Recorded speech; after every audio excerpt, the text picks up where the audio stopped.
அவர் பேச எடுத்துக்கொண்ட விடயம் சீர்மிகு சிங்கப்பூரில் அன்று தமிழ் வளர்ப்போர் இன்று தமிழ் வளர்ப்போர். இந்த சிங்கப்பூர், சீர்மிகு சிங்கப்பூர் ஒழுக்கம், முன்னேற்றம், ஒற்றுமை இவற்றின் அடையாளமாக திகழ்கின்ற ஒரு நாடு. உலக அரங்கிலே இவற்றின் அடையாளமாக திகழ்கின்ற ஒரு நாடுதான் சிங்கப்பூர்.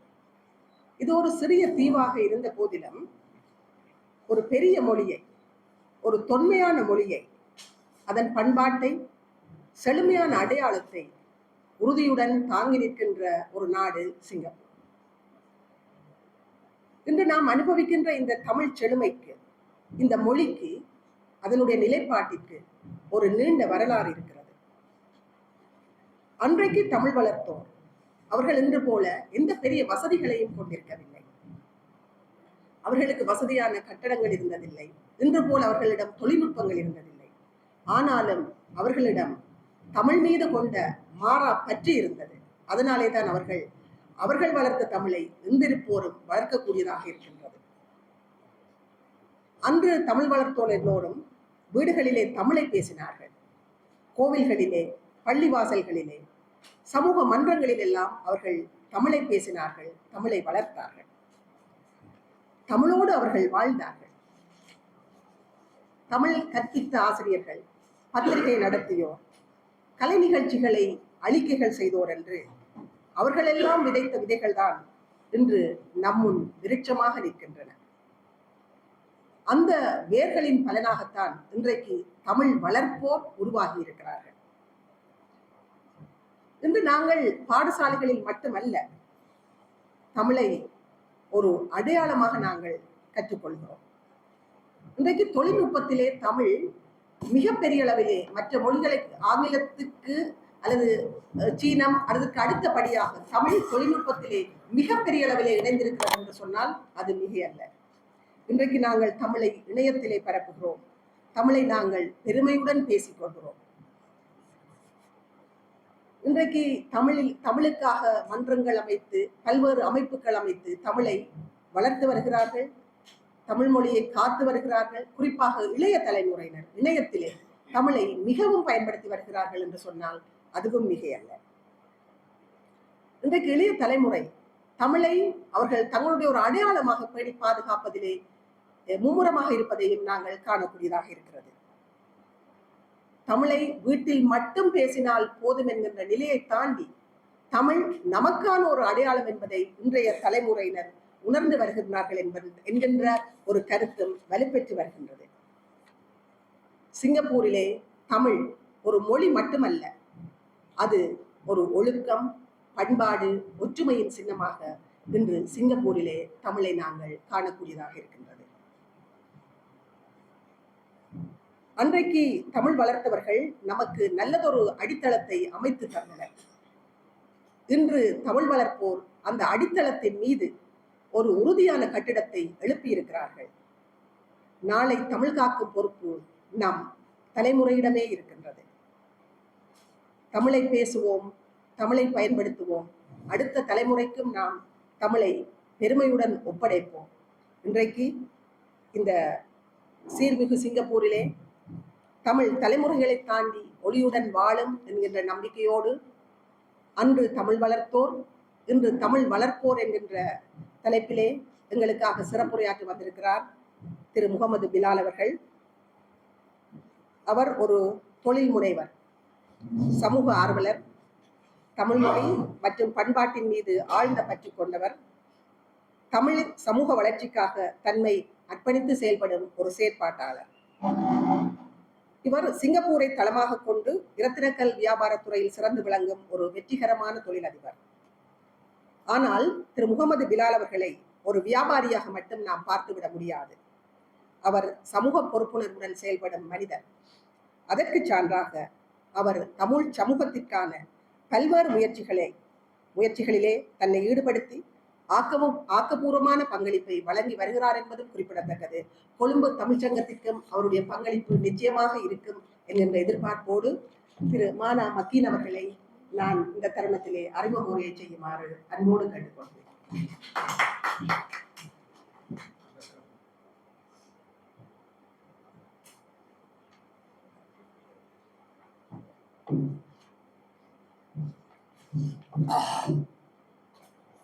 ஆங்கில புத்தாண்டுக்கு வாழ்த்துக்கள் கூறி இந்த சிறிய அறிமுக உரையை ஆரம்பிக்கிறேன். எடுத்துக்கொள்கிற நேரம் 7 நிமிடங்கள் அல்லது 7.5 நிமிடங்கள் அல்லது 8 நிமிடங்கள் என்ற சுபாவப்படி இப்படித்தான் நான் பேசுவேன். சீர்மிகு சிங்கப்பூர் பட்டியலே எனது அறிமுகம். சிங்கப்பூர் பட்டியலை மட்டும்தான். ஒரு காலத்தில் மலாக்கா, மலாயா பிரதேசங்களுடன் இணைந்திருந்த இந்த சிங்கப்பூர், அந்த பகுதி மலேசியா என பரிணமித்த பொழுது தனித்த ஒரு தீவு பிரதேசமாக 700 சதுர மீட்டரில் பூலோக சொர்க்கமாக ஆனது. இன்று நமது தங்க தமிழையும் தனதாக்கி கொண்டு போற்றி உயர்த்தி தனித்துவமாக திகழ்கிறது. நம் நாட்டு கவிஞர் ஒருவர் அவர் இலை மறைத்த கனி, காய் அல்ல கனி. அவர் இன்னொரு துறையில நம் தேசிய வானொலியில நல்ல வானொலி நாடக கலைஞர். நீங்கள் அறிந்திருக்கிறீர்களோ இல்லையோ, பேரை சொல்லி வருகிறேன். MS அப்துல் லத்தீப். MS அப்துல் லத்தீப் தெரிந்து கொள்ளுங்கள். அவர் கவிஞராக இருக்கின்ற நிலையில யாத்த கவிதையின் சில வரிகளை நான் அவரிடமிருந்து பெற்று உங்களுக்கு தரப்போகிறேன். என்ன கவிதைகள்? சிங்கப்பூரை பற்றிய கவிதை தான். என் கடமை மிகவும் இலகுவாக முடிகிறது, என்ற நேரமும் சரியாகிவிடும். இன்றைய சிங்கப்பூர், அவர் பாடுகிறார், இன்றைய சிங்கப்பூர் அதிர்ஷ்டத்தால் அமைந்ததல்ல, அயராத உழைப்பால் அமைந்தது. புது வரி கவிதை. வரி குதிரையில சவாரி, அப்படி சொல்லுவேன் நான் சொல்லி ஆக வேண்டியிருக்கிறது. தமிழர், சீனர், மலாயர், இந்தியர் என இனங்களால் பிரிந்தாலும் மொழிகளால் விரிந்தாலும் எல்லோருக்கும் பொதுவாய் ஒரே மொழி. என்ன மொழி அது? மனிதம் எனும் தாய்மொழி. விமானத்தில் தொடருந்தில் விளையாட்டு அரங்கில எங்கும் தமிழ், எதிலும் தமிழ். எங்கே? சீர்மிகு சிங்கப்பூரில். மெல்ல தமிழில் சாகம் என்று முண்டாசு கவிஞன் பாரதி சொன்னானே, அவருக்கு சொல்ல போகிறேன் நான் என்றால் கவிஞர் அப்துல் லத்தீப். இப்படியெல்லாம் போழ்ந்திருக்கும் ஒரு நம் கவிஞர் ஒரு கொசுறு தகவலையும் உங்களுக்கு சொல்ல சொல்லியிருக்கிறார். அதையும் தந்து விடுகிறேன் புது கவிதை பாணியில. மலாயன் பென்சனியர் கேட்டிருப்பீர்கள். ஏனென்றால் இது வடக்கே, நம்ம வடபுலத்திலிருந்து வருகிற பெயர். நம்ம அந்த மதிப்பான மகிடத்தில் இன்று இங்கேயும் அங்கேயும் நம்மவர், நம் வடபுலத்தவர் மலாயன் பென்ஷனராக இருக்கிறார்கள். மறுக்க முடியாது போல, ஆனால் மறந்து விட்டீர்கள், மறக்கப்பட்டு விட்டார்கள் அவர்கள். மக்கீன் என்கிற மானா மக்கீன் அந்த வடபுலத்து மலாய பெண்களை இன்றும் நினைக்கிறேன். பிரிக்விட்ஸை பார்த்தும் இருக்கிறேன். நல்லது, இது வரலாற்று உண்மை. அம்மா அவர்களை பார்த்து தான் பேசுகிறேன். சகோதரர்களை உங்களையும் பார்த்து சொல்கிறேன். இந்த பின்னணியில இங்கே தமிழ் சங்கத்திலே சிறப்புரை ஆற்ற வருகை தந்திருக்கும் பிரமுகர்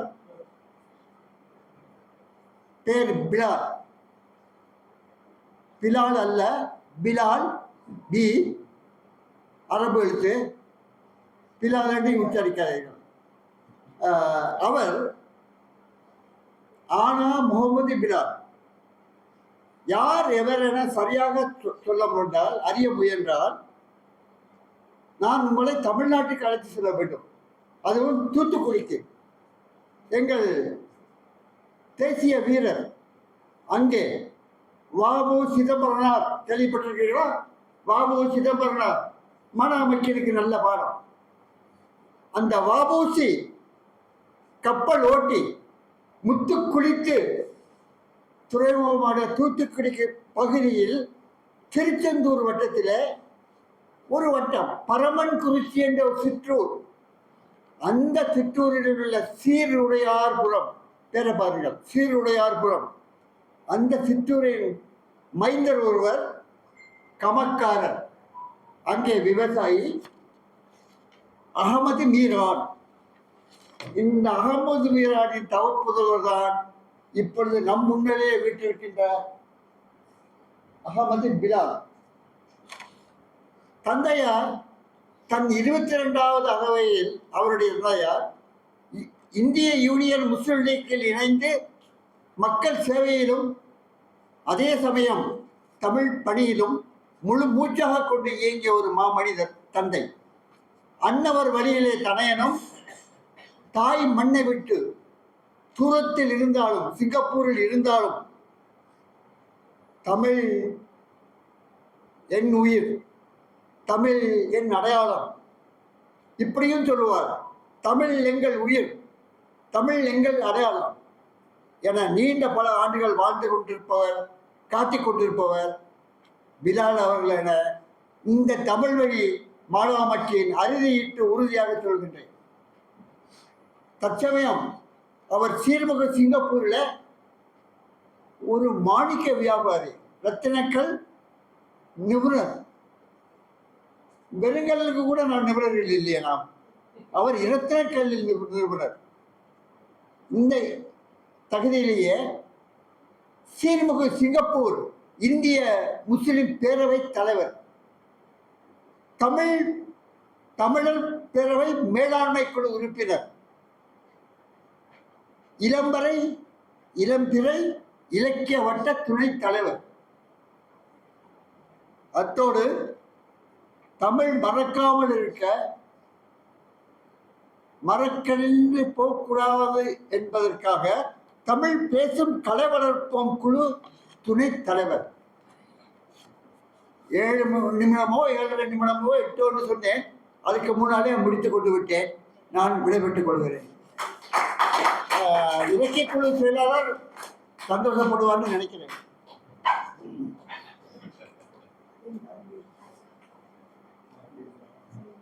நன்றி தமிழ்மணி மாணவ மக்கள் அவர்களே. இன்றைக்கு சிறப்புரையாற்ற வந்திருக்கின்ற திரு முகமது பிலால் அவர்கள் பற்றிய ஒரு நல்லதொரு அறிமுகத்தை அவர் தந்திருக்கின்றார்.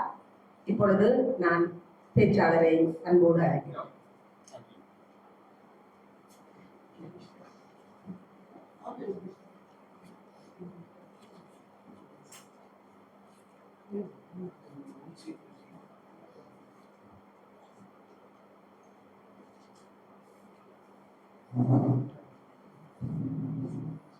மரம் காத்து அருள் காத்து மருண்டிருந்த மக்கள் குலம் மாண்படைய துணை புரிந்த எல்லாம் வல்ல இறைவனுக்கே புகழ் அளித்தோம்.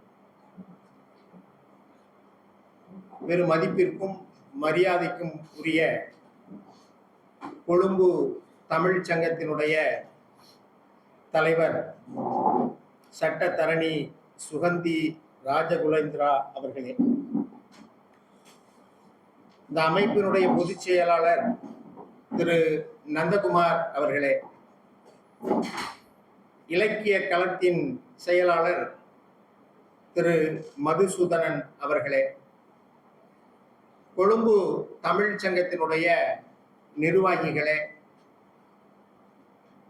இங்கு தமிழ் அமுது பருக வந்திருக்கிற, தமிழை போல் என்றும் இளமையோடு இருக்கிற பெரியோர்களே, தாய்மார்களே, இளையர்களும் இங்கே இருக்கிறார்கள் என்பது மகிழ்ச்சியாக இருக்கிறது. அவரை சிரிச்சிட்டார். உங்கள் அனைவருக்கும் ஆங்கில புத்தாண்டு நல்வாழ்த்துக்களை முதலில் சொல்லி நன்றி. சங்கம் வைத்து தமிழ் வளர்த்தோம் என்று சொல்லிக் கொண்டிருக்கிறோம்.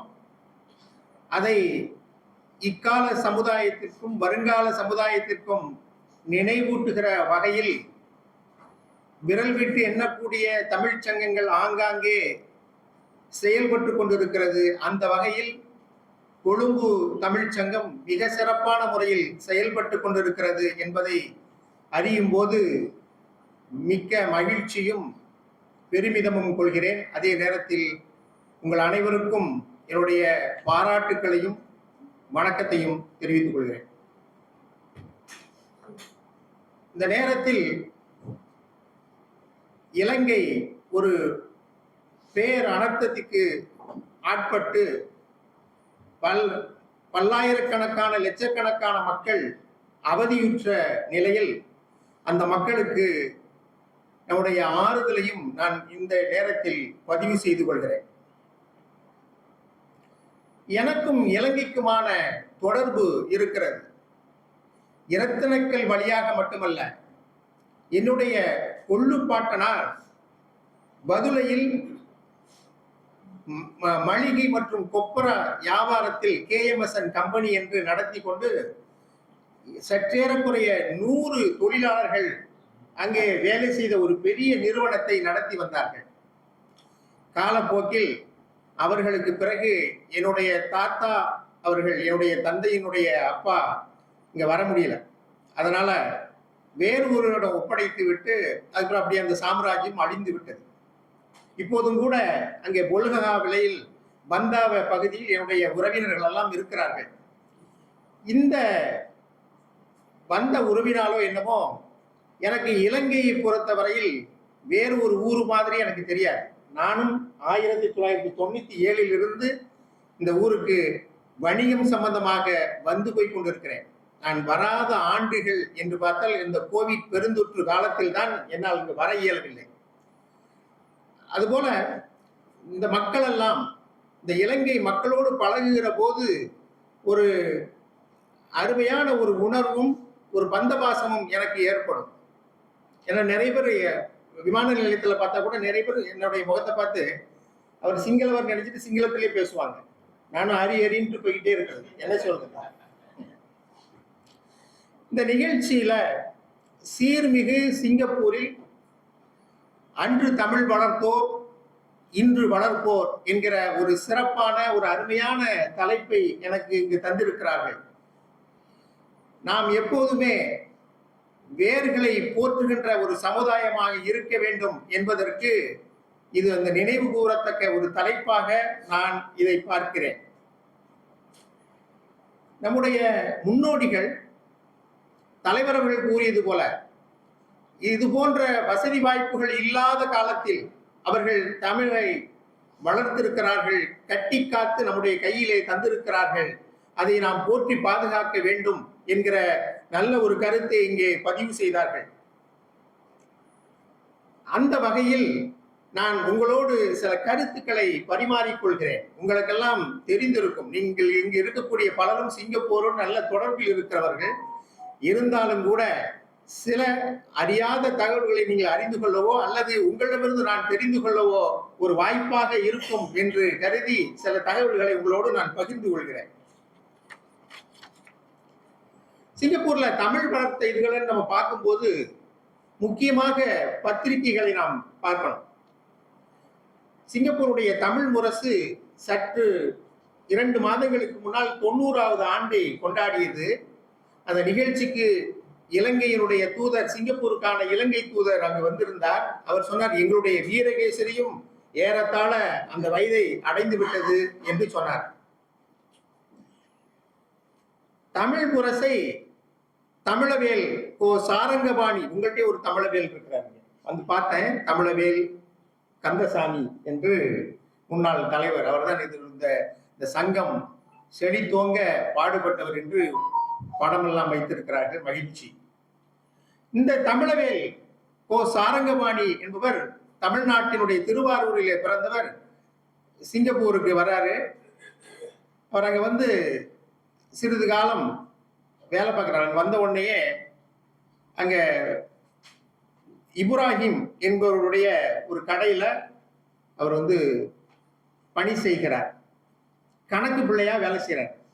அதற்கு பிறகு அவர் ஒரு அச்சகத்தை வாங்கி, ஸ்டார் பிரஸ்ங்கிற அச்சகத்தை வாங்கி அதுல தமிழ் முரசு துவங்குறார்.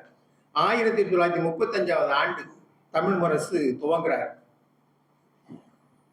அதே நேரத்தில் அதற்கு பிறகு செட்டேறக்குறை அது நேரத்தில் வந்து தேச தூதன்கிற மாலை, இது இப்ப கூட இப்ப சிங்கப்பூர்ல மாலை பத்திரிகை எல்லாம் கிடையாது. இப்ப வந்து தமிழ் முரசை அரசாங்கம் இந்த சிங்கப்பூர் பிரஸ் ஹோல்டிங்ஸ்க்கு எடுத்துக்கிட்டாங்கன்னா நல்லதா போச்சு. இல்லைன்னு சொன்னா இந்த இப்ப தமிழ் பத்திரிகைகள்லாம் நம்ம வந்து பிரிண்ட் பண்ணி அதை வந்து விநியோகிச்சு அதை வந்து நடத்த முடியவே முடியாது.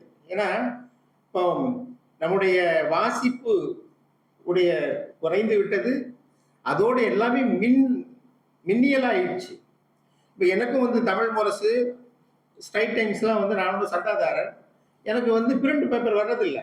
என்னுடைய ஃபோனுக்கு வந்து அவங்களுடைய ஆப்பில் நான் பார்த்துக்கிறேன். இப்படி தான் இருக்கு. இருந்தாலும் கூட அதை என்ன செஞ்சாங்கன்னா ரொம்ப சிறப்பான முறையில் அதனுடைய நிர்வாகத்தில் ஈடுபட்டு அந்த பத்திரிகையை சிங்கப்பூர் பிரஸ் ஹோல்டிங்க்கு கொடுத்துட்டாங்க. அதனால இன்றைக்கு வந்து பத்திரிகை அங்கே வருதுன்னா ஸ்ட்ரைட் டைம்ஸாக இருக்கட்டும், தமிழ் முரசாக இருக்கட்டும், மலாய் பெரிட்டா ஹரியானாக இருக்கட்டும், சீன நாளிதழ் மட்டும் காலையும் வருது மாலையும் வருது. தமிழ் இந்த ஆங்கிலம் மலாய் தமிழ் நாளிதழ்கள் காலையில மட்டும் வருது. அது மிக சிறப்பான முறையில அதை இது நடத்திக்கிட்டு இருக்கிறாங்க. இதற்கு முன்னோடி அந்த நம்முடைய சாரங்கபாணி அவர்கள் அந்த நேரத்துல அவர் என்ன செஞ்சிருக்கிறாருன்னா தேச தூதன் அப்படிங்கிற ஒரு மாலை பத்திரிகையும் அங்க நடத்தி இருக்கிறார். இந்த இது இப்படி இருக்க சரி, இதுதான் 90ல தான் உங்களுக்கு 1935 தான் இங்க பத்திரிகை வந்துச்சா அப்படின்னா, அதற்கு முன்னால் 1887 ஒருத்தர் மகுதும் சாஹிப் அப்படிங்கிறவரு ஒரு மாத இதழை சஞ்சிகைய அது வந்து சிங்கை நேசன் அப்படிங்கிற பேர்ல துவங்கி அது ஒரு 3 ஆண்டு காலம் அந்த பத்திரிகை நடக்குது. அதற்கு பிறகு அது நின்று போச்சு. அதுக்கு பிறகு என்ன பண்றாருன்னா தங்கை நேசன் ஒரு பத்திரிகை ஆரம்பிக்கிறார். அப்ப 1887 அங்க வந்து தமிழ் பத்திரிகை வந்திருக்கு. அதுக்கு பிறகு இப்போ தமிழ் முரசு மட்டும்தான் இன்றும் 90 ஆண்டுகளை தாண்டி. அந்த ஒரு விஷயத்தை நான் உங்கள்ட்ட சொல்லிட்டு நான் அடுத்ததுக்கு போறேன். அந்த சிங்கை நேசன்ல பார்த்தனா அவர் என்ன செய்யறாருன்னா ஒரு திருக்குறள் போட்டிருக்காரு. அந்த பழைய இதை எடுத்து வச்சிருக்காங்க, சிங்கப்பூருடைய லைப்ரரியில வச்சிருக்கிறாங்க. இதை தன் குற்றம் நீக்கி பிறர் குற்றம் காண்கிற்பின் என் குற்றமாகும் இறைக்கு. இப்போ நம்மளுடைய முதல்ல நம்ம குற்றத்தை உணர்ந்து நாம திருந்திட்டு அடுத்த பிறருடைய குற்றத்தை பார்க்கிற போது அது நம்ம வந்து சுத்தமாயிரும் இல்லையா? அந்த செய்தியை அதுல போட்டுட்டு அதுக்கப்புறம் சொல்றாரு அதுல உள்ளடக்கம் என்ன இருக்குன்னு பார்த்தா ரொம்ப எனக்கு ஆச்சரியமாக இருந்தது. திருக்குறள் இருக்கிறது, தலையங்கம் இருக்கிறது, கடவுள் வாழ்த்து, சிங்கப்பூர் செய்திகள், இந்திய செய்திகள், முக்கியமாக இலங்கை செய்திகளும் அங்கே இருந்திருக்கிறது. இலங்கை செய்திகள் என்று இருக்கிறது, நூல் அறிமுகம்.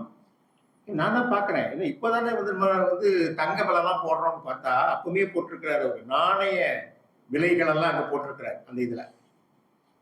அதுபோல இந்த மாதிரியான சிறப்பான நாளிதழ்கள் இதுல வந்து இது போக அந்த தமிழ் படத்த பங்குல வந்து பல இதழ்கள் இருக்காங்க. சிங்கப்பூரை பொறுத்தவரை நிறைய இதழ்கள் வந்துட்டு மறைந்து இருக்கிறது. ஏன்னா அவங்களுக்கு அந்த வாசகர் வட்டம் குறைந்து காணப்படுவதனால சிங்கை முரசு என்கிற ஒரு இதழ், புதிய நிலா, இப்போ வந்து செராங்கூன் டைம்ஸ், செம்மொழி என்பது 4 மாதங்களுக்குள்ளே வரக்கூடிய ஒன்று.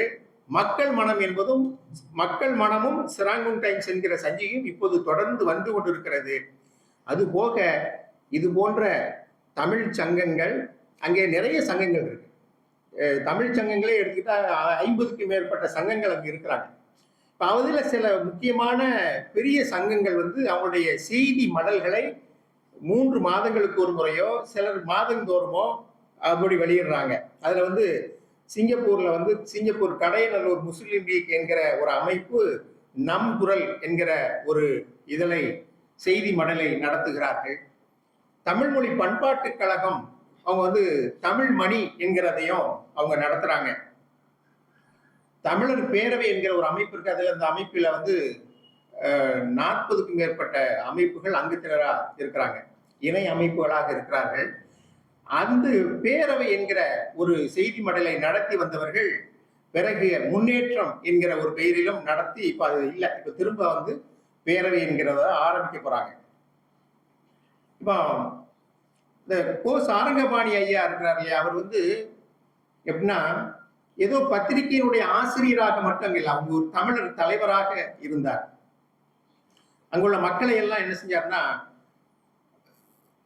ஒரு ரேஃபிள்ஸ் உடைய காலத்துல ஸ்டாம்ஃபோர்ட் ரேஃபிள்ஸ் என்ன பண்ணாருன்னா, உங்களுக்கு தமிழ்நாட்டில் இருந்து மக்களை அழைச்சிட்டு வந்தார். நாகப்பட்டினம் வழியா அவங்கெல்லாம் கடைநிலை ஊழியர்கள், அவங்களாம் கடுமையான வேலை செய்யக்கூடியவங்க.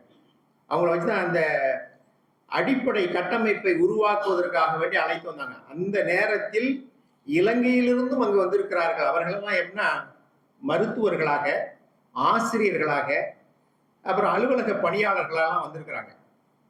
அந்த செய்தியை நான் அதற்கு துணை செய்தியை நான் பிறகு சொல்கிறேன். இப்படி இந்த நம்முடைய கோ சாரங்கபாணிக்கு வந்து பலரும் துணையாக இருந்திருக்கிறார்கள். அந்த துணையாக இருந்தவர்களில் ஒருத்தர் வந்து பகுருதீன் சாஹிப்ங்கிறவர். அவர் வந்து கன்னியாகுமரி தக்கலையை சேர்ந்தவர். இப்போ சிலர் நம்ம எல்லாம் என்ன சொன்னா, நமக்குலாம் தொழில் இருக்கு, ஒவ்வொருத்தரும் நம்ம தொழிலை பார்க்காம முடியுமா? சங்கம்னா சங்கம் சோறு போடுமா, சோறு முக்கியமா சங்கம் முக்கியமானு ஒண்ணு சொல்லுவாங்க. ஏன்னா சோறு என்பது என்னன்னா சாப்பாட்டை மட்டும் குறிப்பதல்ல, உத்தியோகத்தையும் குறிக்கும். ஏதாவது உத்தியோகத்தை விட்டுட்டு இது முடியாது. ஆனால் சிலர் என்ன செஞ்சிருக்காங்கன்னா, தன்னுடைய முழுமையாக அர்ப்பணித்திருக்கிறார்கள். அந்த அர்ப்பணிப்பின் காரணமாகத்தான் இன்னைக்கு வந்து தமிழ் அங்கங்கே வளர்ந்து கொண்டிருக்கிறது, கோலோச்சு கொண்டிருக்கிறது.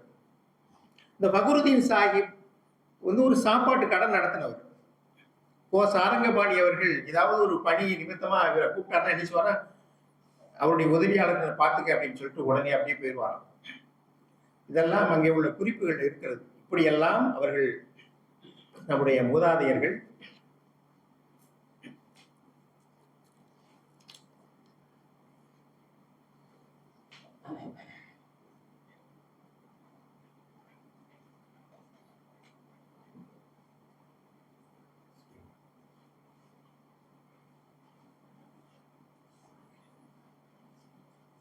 சிரமப்பட்டு இது பண்ணியிருக்கிறாங்க. அந்த வரிசையில் செம்மொழி காவலர் விக்டர் என்பவர் இருக்கிறார். மொழி சீர்திருத்தவாதி அறிஞர் ஆனாசின சுப்பையா அவர்கள் இந்த சீர்திருத்த எழுத்துக்கள் எல்லாம் வந்தபோது இவர் தான் அதை முன்னின்று சீர்திருத்த எழுத்துக்களை சிங்கப்பூரில் மிகுந்த எதிர்ப்புகளுக்கிடையே கொண்டு வந்து பூத்தினவர். அதற்கு பிறகு சிங்கப்பூருடைய தமிழாசிரியர் சங்கம் அதை முன்னெடுத்த காரணத்தினால் அந்த சீர்திருத்த எழுத்துக்கள் எல்லாம் சிங்கப்பூரில் வந்தது. இதுல வந்து அடுத்ததா நம்ம பார்க்க வேண்டியது அங்குள்ள பள்ளிகளும் ஆசிரியர் பெருமக்களும். சிங்கப்பூர்ல பார்க்கும்போது எப்படின்னா, அந்த சுதந்திரத்துக்கு முன்னால் உள்ள காலத்துல ஏறத்தாழ 47 தமிழ் பள்ளிகள் இயங்கியிருக்கு. எல்லாம் தனியாருடையது. தமிழ் பள்ளிகள் இயங்கியிருக்கு. எல்லாம் எப்படின்னா விவேகானந்தர் பள்ளி, கலை மகள் பள்ளி, ஈவேரா பள்ளி, வாவு சிதம்பரனார் பள்ளி, இப்படி 47 பள்ளிகள் இயங்கியிருக்கு. அதற்கு பிறகு இப்போ உள்ள அந்த அரசாங்கம் வந்த பிறகுதான் இதெல்லாம் ஒருங்கிணைத்து ஒருமுகப்படுத்தி அந்த அரசு பள்ளிக்கூடங்களிலும் தமிழ் மொழி வந்தது. இருமொழி கொள்கை என்கிற ஒரு இதை கொண்டு வந்து இப்ப எல்லா பள்ளிக்கூடங்களிலும் தமிழ் இருக்கிறது. எந்த பள்ளிக்கூடத்தில் தமிழ் மாணவர்கள் குறைவான எண்ணிக்கையில் இருக்கிறார்களோ அவங்களுக்கு என்ன செய்வாங்கன்னா ஒரு மொழி நிலையம் இருக்கிறது. அது உமர் புலவர் தமிழ் மொழி நிலையம் என்று பெயர். அங்கே வகுப்புகள் எல்லாம் இருக்கும், ஒரு அரங்கமும் இருக்கும். அந்த அரங்கத்திலே நாங்கள் தமிழ் நிகழ்ச்சிகளை நடத்துவோம். யார் வேண்டுமானாலும் தமிழ் சம்பந்தமான நிகழ்ச்சிகளை அங்கே நடத்துவதற்கு அங்கே வாய்ப்பு வழங்குவார்கள் சிறிய கட்டணத்துல. இப்ப தமிழ் மொழி மாத நிகழ்ச்சிகள் எல்லாம் அங்குதான் நடைபெறும். அங்குதான் இந்த மாணவர்களுக்கு அறைகளிலே அங்கே வந்து அந்த மொழி நிலையம் ஆசிரியர்கள் தமிழாசிரியர்கள் கொண்டு மிக சிறப்பான முறையிலே நடத்தப்படுது. இந்த ஆசிரியர்கள்ல பாத்தீங்கன்னா ரேஃபிள்ஸ் வந்தார் இல்லையா, அவர் வரும்போது அவருக்கு வந்து மொழி தெரியும், அவருக்கு ஆங்கிலம் தான் தெரியும். அப்ப என்ன செய்யறாருன்னா, ஒரு முன்சி அப்துல்லாங்கிறவரை சேர்த்துக்கிறார். ஏன்னா அவர் வந்து நாகூர்ல, தமிழ்நாட்டின் நாகூரில் பிறந்தவர். இங்க மலையாவில் போய் கற்றுக்கொண்டு அவருக்கு வந்து சீன மொழி, மலாய் மொழி, ஆங்கிலம் இதெல்லாம் தெரியும் அவருக்கு. அதனால அவருடைய மொழிபெயர்ப்பாளராகவும் எழுத்தாளராகவும் அவரை வச்சுக்கிறார். இந்த நேரத்துல வந்து அந்த மாணவர்களுக்கு நம்ம ஆசிரியர்கள் எப்படி பாடம் புகட்டுதல் மூலமாக அவர்கள் எப்படி தமிழை மனதில் நிறுத்திக் கொள்கிறார்கள் பார்க்கும்போது ஒரு ஒரு செய்தியை நான் பார்த்தேன், பழைய செய்தி. அங்கே ஒரு ஆசிரியர் பாவாடை சாமி என்பவர் திருக்குறளை பாடலாக பாடி மாணவர்களுக்கு கற்பிப்பாராம். அப்படி அதற்கு பிறகு அவருடைய பெயரே திருக்குறள் ஆசிரியர் என்கிற ஒரு பெயராக அவருக்கு ஏற்பட்டிருக்கிறது. அந்த வரிசையில் தமிழறிஞர் புகாரி என்பவர் என்ன பண்ணியிருக்கிறார்னா, திருக்குறளை வந்து மலாய் மொழியில மொழிபெயர்த்திருக்கிறார். ஔவையினுடைய பாடல்களை எல்லாம் மலாய் மொழியில மொழிபெயர்த்து அதை அந்த நேரத்தில் மலாயாவுடைய பிரதமராக இருந்த துங்கு அப்துல் ரஹ்மான் இவரை அழைத்து பாராட்டி இவருக்கு விருது வழங்கிய செய்தியும் நமக்கு கிடைக்கிறது. அடுத்ததா பார்க்கணும்னா, இந்த தமிழ் வளர்த்த வரிசையில பார்க்கணும்னா வானொலி, தொலைக்காட்சி மிக முக்கியமான பங்கு வகிக்குது.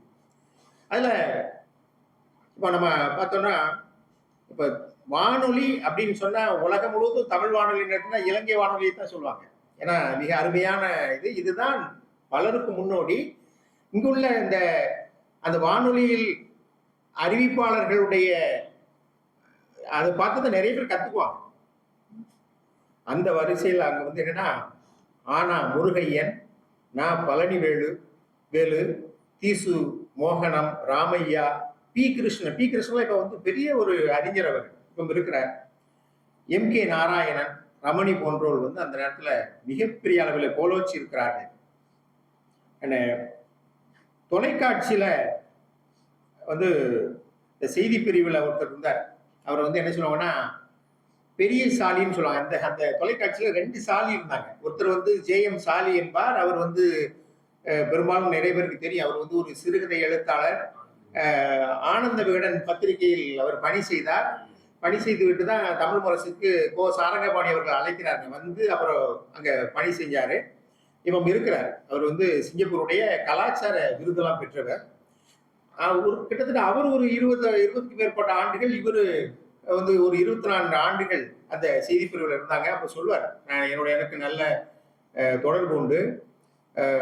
அப்போது அங்கு அவரோடு பணி செய்தவர்கள் என்னோட இந்திய நற்பணி செயற்குழுலாம் விசுவலிங்கம் என்பவரெல்லாம் இருந்தார். அப்ப சொல்வார், சாலி வந்து கடினமாக சொல்ல மாட்டார், ஆனால் அவர் சொல்வதை நாம மீறவே முடியாது.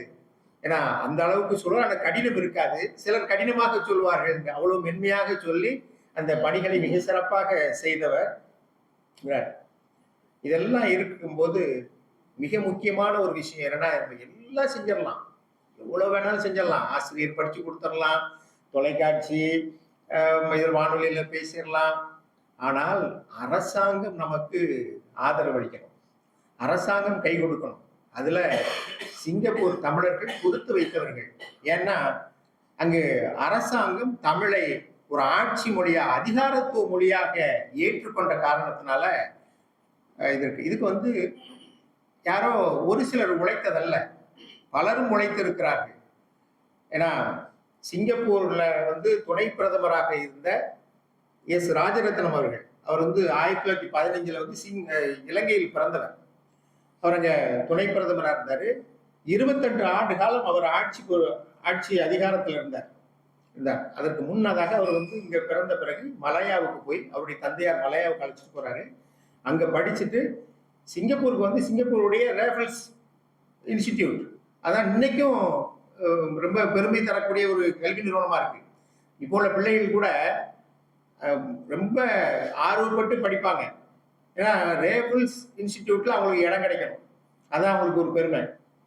ஏன்னா அந்த பள்ளியில் படித்து அரசு பணியிலிருந்து அதுக்கப்புறம் வந்து அரசியலுக்கு வந்தவர். உங்களுக்கெல்லாம் ஒரு செய்தி உங்களுக்கு தெரிந்திருக்கும், சிங்கப்பூருடைய சிங்கப்பூர் பற்றுறுதி என்று இருக்கிறதல்லவா, அந்த பற்றுறுதியை எழுதியவர் ராஜரத்னம் அவர்கள். அந்த பற்றுறுதியை நான் உங்களுக்கு சொல்றேன், ரொம்ப அருமையா இருக்கும். அதுல சொல்லியிருப்பாரு, அவர் தான் எழுதி இது பண்ணிப்பாரு. ஒவ்வொரு சிங்கப்பூரியனும் நம்ம அதை வந்து நாங்கள் உறுதி ஏற்றுக்குவோம். சிங்கப்பூர் குடிமக்களாகிய நாம் இனம், மதம், மொழி ஆகிய வேற்றுமைகளை மறந்து ஒன்றுபட்டு நம் நாடு மகிழ்ச்சி, வளம், முன்னேற்றம் ஆகியவற்றை அடையும் வண்ணம் சமத்துவத்தையும் நீதியையும் அடிப்படையாக கொண்ட ஜனநாயக சமுதாயத்தை உருவாக்குவதற்கு உறுதி மேற்கொள்வோமாக அப்படின்னு அந்த பற்றுறுதி சொல்லுது. அங்கு சிங்கப்பூரில் வந்து ராஜரத்னம் அவர்கள் அந்த பற்றுறுதி ஒரு அடிப்படையான விஷயமாக இருந்து இன்றும் சிங்கப்பூரில் நல்லிணக்கம் வளர்வதற்கும் நல்லிணக்கம் கட்டி காக்கப்படுவதற்கும் அது ஒரு அடித்தளமாக இருந்திருக்கிறது என்பதில் வந்து நமக்கு எந்த ஒரு இதுவும் கிடையாது. இப்ப அரசாங்கம் என்ன செய்யுது அப்படின்னா, அரசாங்கத்துக்கு ரொம்ப மிக முக்கியமான ஒரு பொறுப்பு, இந்த மொழிகள் இருக்கணும். எல்லா மொழிகளையும் எங்க பிரச்சனை இருக்கு. தமிழ் மட்டுமல்ல, தமிழ் படிப்பு வாசிப்பு குறைந்து போகிறது, மலாய் படிப்பு குறையுது. ஆனால் அந்த விகிதாச்சாரத்தை பார்க்கிற போது மலாய் மக்கள் வீடுகளில் மலாய் அதிகமாக பேசுகிறார்கள், சீனர்கள் கூட பேசுறது குறையுது அப்படின்னு. அப்பதான் அந்த இருமொழி கொள்கையை கொண்டு கட்டாயம் தமிழ் படித்தாக இந்திய மாணவர்கள் தமிழ் படிக்கணும். இப்போ இலங்கை இருந்தாலும் கூட அவங்க என்ன சொல்லுவாங்கன்னா, இனம்னு வரும்போது இந்தியர்ல போட்டுருவாங்க. ஏன்னா பங்களாதேஷ் அதெல்லாம் யாராவது சொன்னா இல்லை வேண்டான்னு சொன்னா தான் விடுவாங்களே தவிர, இலங்கையை சிங்கப்பூரை பொறுத்தவரை வந்து இந்திய இனத்துல வந்துடும். இனம்னு பிரிக்கும் போது இந்தியர், சீனர், மலாய், அதர்னு போடுவாங்க. இந்த இதுல நம்ம எல்லாத்தையும் ஒன்னா சேர்த்துருவாங்க. அப்ப இப்படி இந்தியர் இனத்துல உள்ளவங்க வந்து என்ன செய்யணும்னா, அவங்களுக்கு தமிழ் படிக்கணும். இப்போ தமிழை தாய்மொழியா இல்லாத வட இந்தியாவை சேர்ந்தவர்கள் அவங்களுக்கு தனியா பள்ளிக்கூடம் அவங்க படிச்சுக்கலாம். அங்க வந்து அங்க பள்ளிக்கூடங்கள்ல இருக்காது, ஹிந்தி மொழி இருக்காது, அவர்கள் போய் படிச்சுக்கணும்.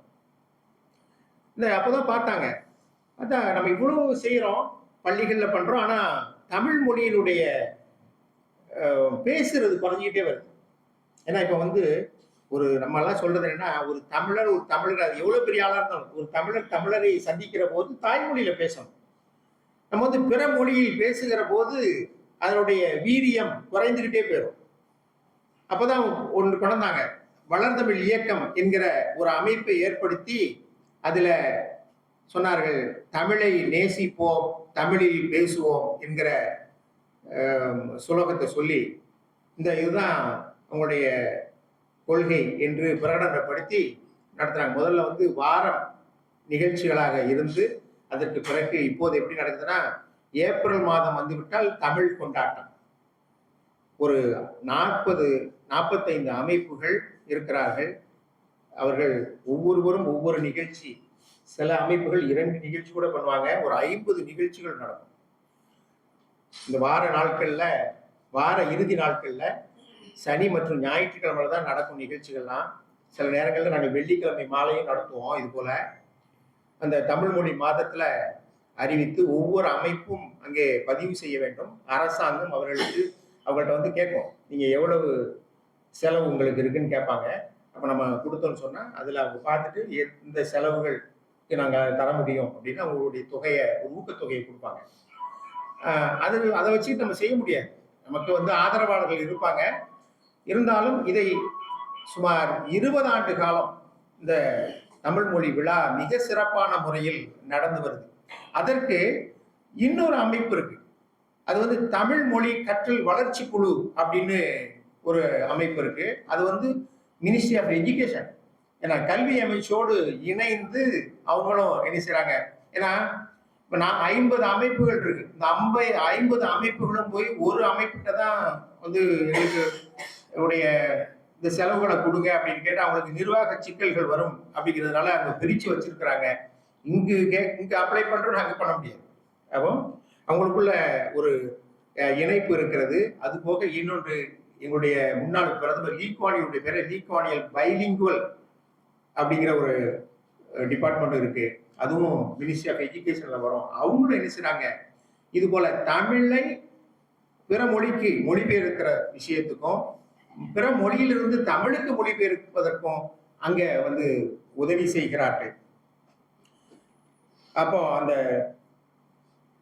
தமிழ் மொழி கற்றல் வளர்ச்சி குழு எப்படி வச்சிருக்கிறாங்கன்னா, நாளும் தமிழ் நாவிலும் தமிழ் என்கிற வாசகத்தை வச்சுக்கிட்டு இருக்கிறாங்க. அழகா இருக்குல்ல, நாளும் தமிழ் நாள்தோறும் தமிழ் நாவிலும் தமிழ் அப்படிங்கிறது. இது போக அங்குள்ள இளம் எழுத்தாளர்களை ஊக்குவிப்பதற்காக வேண்டி ஏன்னா தங்க முனை விருது என்கிற ஒன்றை ஏற்பாடு பண்ணியிருக்காங்க. அது வந்து தேசிய கலைகள் மன்றம் அது மாதிரி பண்றாங்க. அந்த அவர்களுக்கு வந்து என்னன்னா சிறுகதை, அப்புறம் வந்து கவிதை மற்றும் மொழிபெயர்ப்பு, இந்த இதுக்காக வேண்டி அவர்களுக்கு அந்த ஊக்கப்படுத்துவதற்காக பரிசுகளை வழங்குறாங்க, ரொக்க தொகைகளை எல்லாம் வழங்குறாங்க. இந்த ஏன்னா இந்த அரசாங்கத்துடைய இந்த முயற்சிகளை ஒண்ணு சிங்கப்பூருடைய நாடாளுமன்றத்துல வந்து தமிழ்ல பேச முடியும். 40 ஆண்டுகளுக்கு முன்னால் அங்க வந்து எம்.கே. ஜப்பார் என்கிற ஒருவர் இருந்தார், நாடாளுமன்ற உறுப்பினரா, இந்திய முஸ்லிம் ஒருவர். அவர் தமிழ்ல பேசுவார். அதற்கு பிறகு நிறைய பேர், இப்ப ராஜரத்னம் அவர்கள் நாடாளுமன்றத்தில் பேசாவிட்டாலும் அவருடைய தொகுதி மக்களோடு பேசுவார். தேவன் நாயர் இருந்தார். அதற்கு பிறகு அமைச்சர்களாக இருந்தவங்க வந்து ஈஸ்வரன் இருந்தார். சண்முகம் என்கிற உள்துறை அமைச்சர் இப்ப பார்த்தா ரொம்ப அருமையா தமிழ் பேசுவார். இப்போ புதிதாக வந்திருக்கக்கூடிய சில நாடாளுமன்ற உறுப்பினர்கள் அமைச்சர்கள் மிக சிறப்பான முறையில பேசுறாங்க. அதெல்லாம் எங்களுக்கு ஒரு, நாங்கள் ஒவ்வொரு முறை நாடாளுமன்றத்திற்கு வேட்பாளர்கள் அறிவிக்கும் போது நாங்க பார்த்துக்கிட்டே இருப்போம், பகுபகுன்னு இருப்போம், யாராவது தமிழ் பேசுறவங்க வரணுமே அப்படின்னு. ஆனால் இந்த முறை எங்களுக்கு ஒரு அமைச்சர் வந்திருக்கிறார், துணை அமைச்சராக வந்திருக்கிறார். அவர் வந்து தினேஷ் வாசுதாஸ் அப்படிங்கிறவர். அவர் வந்து ஒரு முன்னாள் ராணுவ அதிகாரி, மிக சிறப்பான முறையில தமிழ் பேசுகிறார். நாடாளுமன்ற இன்னொரு உறுப்பினராக டாக்டர் ஹமீத், அவர் வந்து ஒரு ஆர்த்தோபீடியக், ஒரு டாக்டர், அவர் வந்து அரசியலுக்கு வந்திருக்கிறார். அவர் வந்து நல்ல தமிழ் பேசக்கூடியவர்கள். இதெல்லாம் எதுக்கு சொல்றேன்னா, ஏதோ நம்முடைய ஒரு சங்கம் வைத்து நம்ம பண்ணிட்டு இருக்கிறோம் மட்டும் இல்ல, எல்லா கட்டத்தில் இருந்தும் உங்களுக்கு அமைப்புகள் இயங்க வேண்டும், ஆசிரியர்கள் பங்காற்ற வேண்டும், அரசாங்கம் செய்யணும், இலக்கியவாதிகள், எழுத்தாளர்கள், இப்படி எல்லாம் நாம் கைகோர்க்கிற போதுதான் இது வந்து சாத்தியப்படும். அது சிங்கப்பூரில மிக சாத்தியப்பட்டிருக்கிறது. இருந்தாலும் அப்பப்ப சொல்லிப்பாங்க, இந்த தமிழ் நிலைத்திருக்கணும்னா நம்ம எல்லாமே வீடுகளில் தமிழ் பேசணும். இன்னொன்றை நாங்கள் இப்போ வலியுறுத்தி கொண்டு இருக்கிறோம். என்னன்னா, இப்போ இவர் 20 ஆண்டு காலம் நம்ம சொல்லியாச்சு, தமிழை நேசிப்போம், தமிழில் பேசுவோம் அப்படின்னு. ஓரளவு பேசுறாங்க. ஆனால் சில நேரங்களில் பார்க்கிற போது இப்போது எழுத்து முக்கியமாக இருக்கிறது. தமிழில் எழுதுகிற போது தவறா எழுதுறாங்க. ஆனால் ஒன்றை நான் சொல்ல வேண்டும், தவறாக எழுதுவதை கூட உடனடியாக மூஞ்சில் அடிச்சவர் நமக்கு தப்புன்னு இந்த எழுத்தாளர்களோ பெரியவர்களோ கண்டிச்சிடக்கூடாது. அவர்களை நாசூக்காக சொல்லுவது, ஏன்னா இல்லைன்னா எழுதவே மாட்டாங்க, அவன் ஆங்கிலத்திலே எழுதிட்டு போயிடறான். இப்ப முதல்ல இது தமிழ்நாட்டில் எடுத்துக்கொண்டால் அவர்கள் தமிழ் ஆங்கில எழுத்தில் தமிழை தட்டச்சு செய்கிறார்கள். இதுல என்ன இருக்கு பாருங்க, ரெண்டுமே கெட்டு போகுது. ஆங்கிலமும் தெரியாது, தமிழும் தெரியாது நிலையில அப்படி ஆகி போகுது. அதுக்குதான் நாங்க இப்ப சொல்லிட்டு இருக்கோம், நீங்கள் வந்து மாணவர்களுக்கு வந்து எழுத்தை கொடுங்க. ஏன்னா நான் இடையிடையே அங்கே பட்டிமன்றங்கள் நடத்துவோம். நான் பொதுவாக நான் பட்டிமன்ற நடுவராகவும் செயல்படுவேன். அப்போ என்னுடைய குழுவில் வரும்போது குறைந்தபட்சம் 2 மாணவர்கள், இளைஞர்கள் இல்லாம என்னுடைய பட்டிமன்ற குழு இருக்காது, அப்படிதான் வச்சிருப்பேன். சில நேரங்களில் முழுமையாகவே மாணவர்களை வைத்தே நடத்துவோம். ஒரு முறை இந்த தொடக்க நிலை மாணவர்களுக்கான ஒரு பட்டிமன்றம் ஏற்பாடு செய்து இருக்கு. அப்ப அந்த ரிஹர்சல், ஏன்னா அவங்கள வந்து நம்ம என்னன்னு கேட்டுக்கிட்டே இருக்கணும். இல்லைன்னா அன்னைக்கு கொடுத்த ஹோம்ஒர்க் அப்படி வச்சுட்டு ஸ்கூல் திறக்கும் போது தான் ஓப்பன் பண்ணும்போது தான் எடுப்பாங்க இல்லையா, திறக்கும் போது தான் அப்படி வந்துடக்கூடாதுன்னு நான் இடையில கேட்டுக்கிட்டே இருப்பேன். அப்போ ஒரு நாள் ரிஹர்சலுக்கு கூப்பிட்டுட்டேன், வாங்க பயிற்சி எப்படி பண்ணிருக்கீங்க பார்ப்போம் அப்படின்னோடனே அந்த பிள்ளைகள்லாம் வந்திருந்தாங்க. இதுலதான் மெய்நிகர்ல அந்த பிள்ளைகள் அப்போ வந்து இன்னும் மனனம் செய்யவில்லை அப்படின்னு சொன்னாங்க. மனனம் செய்யாவிட்டால் பரவாயில்ல, நீங்க அந்த ஸ்கிரிப்டை வாசிங்க, எழுதி வச்சிருக்கிறத வாசிங்கன்னு சொல்லும்போது அவரால் வாசிக்க முடியவில்லை, தடமாறுறாங்க. எனக்கு சந்தேகமா போச்சு, பட்டிமன்றம் நல்லா பேசுறாங்க, எப்படி தமிழை வாசிக்கிறதுங்கிறாங்கன்னா, அந்த பெற்றோர் அப்புறம் தான் சொன்னாங்க, இல்ல நாங்க என்ன செய்வோம்னா இந்த பிள்ளைகளை வைத்து நாங்கள் வாசிப்போம், பல முறை வாசிக்கிற போது எங்களிடமிருந்து அவர்கள் செவி வழியாக கேட்டு அதை மனனம் செய்து உங்க அங்க பேசிடுவாங்கன்னாங்க. இது நம்ம இந்த தமிழை பிள்ளைகள் வளர்க்க வேண்டும், இவர்கள் தமிழை இதுதான் நம்ம நடத்துறோம், கடைசியில் இப்படி ஒரு பிரச்சனை இருக்க, ஒரு சவால் இருக்கிறது என்று இப்ப வளர்ந்தமிழ் இயக்கத்தில் நாங்கள்லாம் சொல்லியிருக்கிறோம். எப்படின்னா, இந்த மாணவர்களுக்கு பேச்சு மட்டுமல்லாமல் 20 ஆண்டுகளும் முடிஞ்சிருச்சு, இது நம்ம என்ன சொன்னா எழுத்துக்கும் பயிற்சி கொடுக்கணும் அப்படின்னு. ஆனால் தமிழாசிரியர், சிங்கப்பூர் உள்ள தமிழாசிரியர் சங்கம் பல பட்டறைகளை வைத்து மிக சிறப்பான முறையில் அவங்களும் முயற்சி செய்து கொண்டிருக்கிறார்கள். இந்த அரசாங்கம், நான் சொன்னேன் இல்லையா, நாடாளுமன்றத்துல தமிழ் இயங்குது. ஆனா இந்திய நாடாளுமன்றம் எவ்வளவு பெருசு, அந்த இந்திய நாடாளுமன்றத்திற்கு சிங்கப்பூர் நாடாளுமன்றம் முன்னுதாரணமாக இருந்திருக்கிறது என்கிற ஒரு செய்தியை நான் உங்கள்கிட்ட பகிர்ந்துக்கிறேன். தமிழ்நாட்டினுடைய சட்டமன்றத்துல சபாநாயகராக இருந்தவர் ராஜாராம், ராஜாராம்னு கேள்விப்பட்டிருப்பீங்க. ஒரு நல்ல எழுத்தாளர், ஒரு இலக்கியவாதி.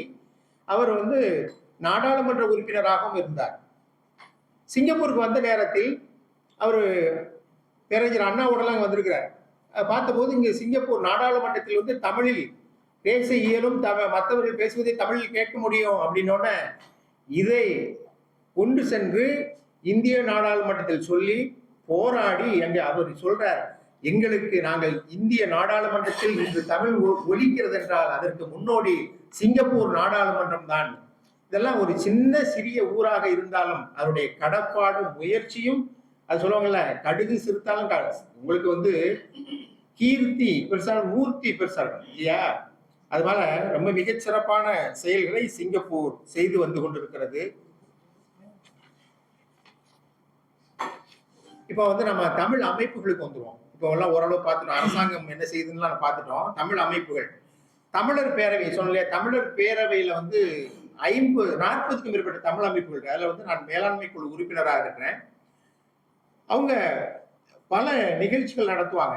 பெரும்பாலும் இப்போதைக்கெல்லாம் என்ன பண்ணிக்கிறோம்னா, இளையர்களுக்கான நிகழ்ச்சிகள் நடத்துங்க அப்படின்னு இளையர்களுக்கான நிகழ்ச்சி மிக ஆர்வமாக கலந்து கொள்கிறார்கள்.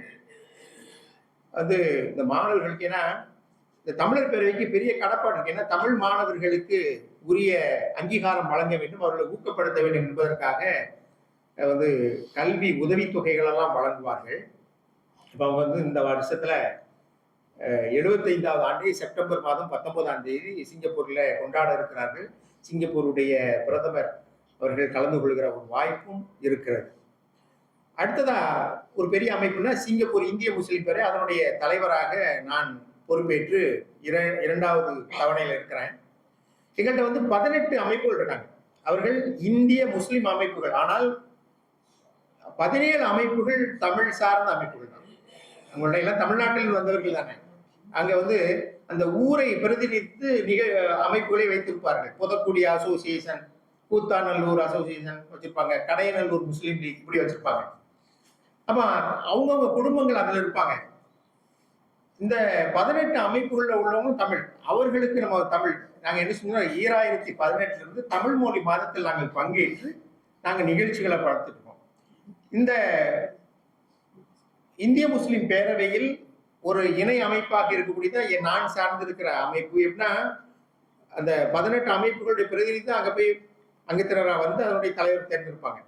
இப்போ முஸ்லீம் லீக் சிங்கப்பூருங்கிற அமைப்பு, அந்த முஸ்லீம் லீக் சிங்கப்பூர் என்ன செய்யறோம்னா, மொழி மற்றும் இலக்கியத்துக்காக இளம்பிறை இலக்கிய வட்டம் வச்சிருக்கிறோம். இந்த இளம்பிறை இலக்கிய வட்டம் பேசும் கலை வளர்ப்போம் என்கிற ஒரு நிகழ்வை மாதந்தோறும் நடத்திட்டு வந்தோம். இப்ப 47வது நிகழ்ச்சியே இந்த 20ஆம் தேதி நடத்தி விட்டு நான் வந்திருந்தேன். அப்போ பிறகு என்னன்னா, இது போலதான் இன்று இங்க அரங்கமே நிறைந்திருக்கிறது. சற்று கொஞ்சம் முன்னால என் மானா மக்கினவர்கள் என்னை பயங்காட்டிட்டார். என்னன்னா, விடுமுறை காலம், ஏன்னா புத்தாண்டு கொண்டாடி விட்டு எல்லாம் தாமதம், எல்லாம் ஊருக்குலாம் போயிட்டாங்க, இன்னைக்கு ரொம்ப கொஞ்சம் பேர் தான் இருப்பாங்கன்னு சொன்னார். நான் வேண்ட அப்படி கடவுள்லாம் வேண்டிட்டு வந்தேன். சரி, சிங்கப்பூர்ல இருந்தெல்லாம் சொல்லி அப்படிலாம் வந்திருக்கிறோம்.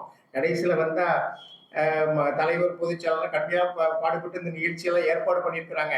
அப்புறம் கூட்டம் குறைவாக இருந்தால் எப்படி இருக்கும்னு நினைச்சேன். மிக சிறப்பான முறையில் இங்க அரங்கமே இப்ப வந்து இப்போ இன்னும் 4-5 பேர் வந்தா கூட எங்க உட்கார வைக்கிறது அப்படின்னு தான் நம்ம சீட்லாம் கொடுக்குற மாதிரி இருக்கும்னு நினைக்கிறேன். அந்த மாதிரி மகிழ்ச்சியாக இருக்குது நீங்க எல்லாம் வந்திருக்கிறீர்கள். அந்த இதை அங்க வந்து அந்த பேசும் கலை வளர்ப்போம் தொடர்ந்து எங்களால அது வந்து 2 மாதங்களுக்கு ஒன்று ஆக்கி இப்போ திரும்ப நாங்க அதை தொடர்ந்து நடத்த தான் போறோம். அதுல வந்து நாங்க என்னன்னா ஒரு களமை நாங்க சொல்லிட்டோம். இது பயிற்சி கொடுப்பீங்களான்னு கேட்டாங்க. பயிற்சி எல்லாம் கிடையாது. நம்ம பிள்ளைகளுக்கு என்ன செய்யணும்னா அவர்களை கூப்பிட்டு நாங்க பயிற்சி தருகிறோம் என்றால் வரமாட்டாங்க. வாங்க நீங்க பேசுங்க, களம் அமைத்து கொடுத்திருக்க நீங்கள் களமாடுங்க அப்படின்னு நாங்க சொல்லிட்டோம். அந்த ஒரு பிள்ளை அண்ணன் அக்கா காரி வந்து பாடிக்கிட்டு இருக்கோம், பேசிக்கிட்டு இருக்கோம். உடனே தங்கச்சி ஒரு சின்ன புள்ள இருக்கும், இல்லை தம்பி இருப்பான், நானும் பேசுவேன்னு வருவான்.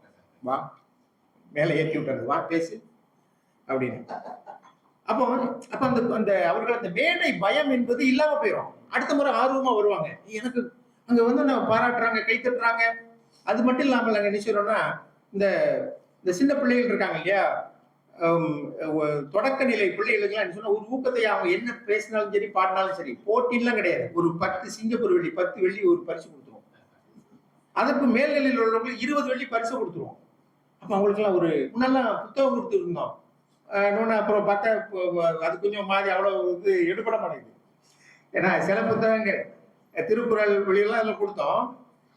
அதற்கு பிறகு பார்த்தா ஏதாவது புத்தகத்தை கொடுக்கணும்னு சொன்ன அன்னைக்கு பிள்ளைகளுக்கு சரி வரல. அப்புறம் பார்த்தா இது வந்து இந்த மாதிரி ஒரு ஊக்கத்தொகையாக கொடுத்தால்தான் பெற்றோரும் ஆர்வமாக அழைத்து வருவார்கள், இந்த பிள்ளைகளும் ஆர்வமா வரும். நான் வாங்கின பரிசு அப்படின்னு சில பிள்ளைகள் சொல்லுது, அம்மா வாங்கி உள்ள பரிசு வச்சு ஏன் பணம் அது அப்படின்னு. அப்ப இந்த நிகழ்ச்சி நம்ம நடத்திட்டு இருக்கிறோம். அடுத்தாப்புல ஒரு பெரிய அமைப்புன்னு பார்த்தா தமிழ் மொழி பண்பாட்டு கழகம் என்கிற ஒரு அமைப்பு, பெரிய அமைப்பு. 1980 அதுக்கு வந்து ஐயா நான் சொன்ன இல்லையா ராஜரத்னம் அவர்கள் தான் இருந்தது, அதை துவங்கினாங்க. அந்த அமைப்பு நல்ல நிகழ்ச்சிகளை நடத்த இப்ப என்ன செய்யறாங்க, இன்னொரு சிறப்பான ஒரு செயலை செய்கிறார்கள். அவர்கள் பேச்சாளர் மன்றங்களை உருவாக்கி, பேச்சாளர் மன்றங்கள் சிங்கப்பூர்ல 14 பேச்சாளர் மன்றங்கள் இருக்கு. அது வந்து உங்களுக்கு எல்லாம் தெரியும், டோஸ்ட் மாஸ்டர் கிளப் அப்படின்னு மேடம். அது வந்து அமெரிக்காவில் உள்ளது. ஆனால் அதை வந்து தமிழ் படுத்தி அதை தமிழில் மொழிபெயர்த்து பேச்சாளர் மன்றங்களாக உலகம் முழுவதும் அவருடைய ஹரிகிருஷ்ணன் திரு ஹரிகிருஷ்ணன் அவர் தலைவராக இருக்கிறார். அவர் என்ன சொல்றாருன்னா உலகம் முழுவதும் 100 மன்றங்களை நான் உருவாக்கணும். அவர் வயசு 75 ஆயிடுச்சு. இப்ப 48 வரைக்கும் வந்துட்டார். 48 மன்றங்களை உருவாக்கி இருக்கிறார். இன்னும் மேலும் உருவாக்குகிற முயற்சியில் ஈடுபட்டிருக்கிறார். அது ஒரு நல்ல ஒரு போயிட்டு. சிங்கப்பூர் தமிழ் எழுத்தாளர் என்ன சொல்றேன்னா ஒவ்வொருவரும் அங்கே ஒவ்வொரு பகுதியா பிரிச்சுக்கிறாங்க. எல்லாரும் ஒரே இதுல போய் நிக்கிறது இல்லை, ரிப்பீட்டட் இப்படியே செஞ்சதே செய்வோம், அரைச்சமாவே அரைக்கிறது இல்லை.